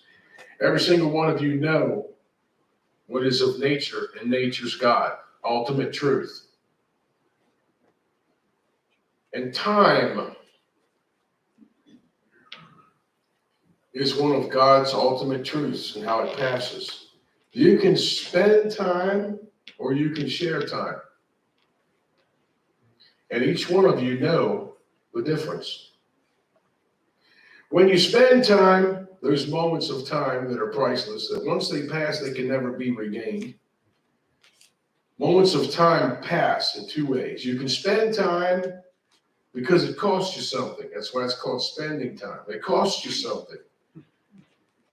It's when 5 minutes feels like 5 hours and you can't wait for it to get over because it's miserable. It's draining you. And that's called spending time. And it creates bad memories, not good memories. And then there's sharing time. And sharing time is when it fills you up, it recharges your battery, it energizes, it gives you hope, makes you feel good. And you share time. And then there's moments of time that you share, you create good memories, and memories last for forever. And when you share time is when 5 hours feels like 5 minutes. And you never want it to end. Oh, can we stay 5 more minutes? Are you sure you gotta go? Call me, we'll get back together tomorrow. Because it fills you up, it recharges your battery, it gives you energy, it gives you hope. And that's called sharing time. And as we move through these moments of time in the future, my greatest hope and desire is that you spend time as little as possible, you share time as much as possible, and you create good memories by doing good deeds. And those memories will last for forever, and it doesn't cost you anything. It fills you up. And I hope that each and every one of you move forward in time and share those moments instead of spending them.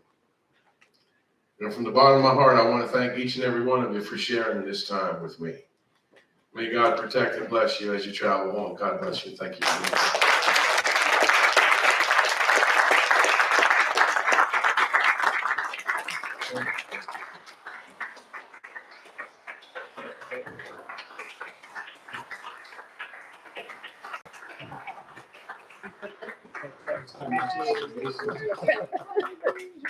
So gonna make his head I bigger. appreciate the honor of you standing up. Thank you so much. Online. All right, God bless you all. I'm going to stop talking now for the love of God. Please don't ask me 50 questions. I have a well-deserved cigarette. Well,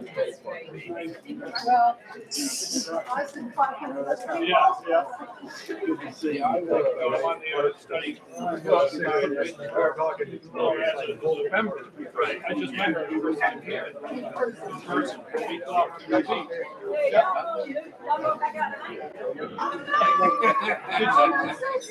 I didn't pay you any money, did I?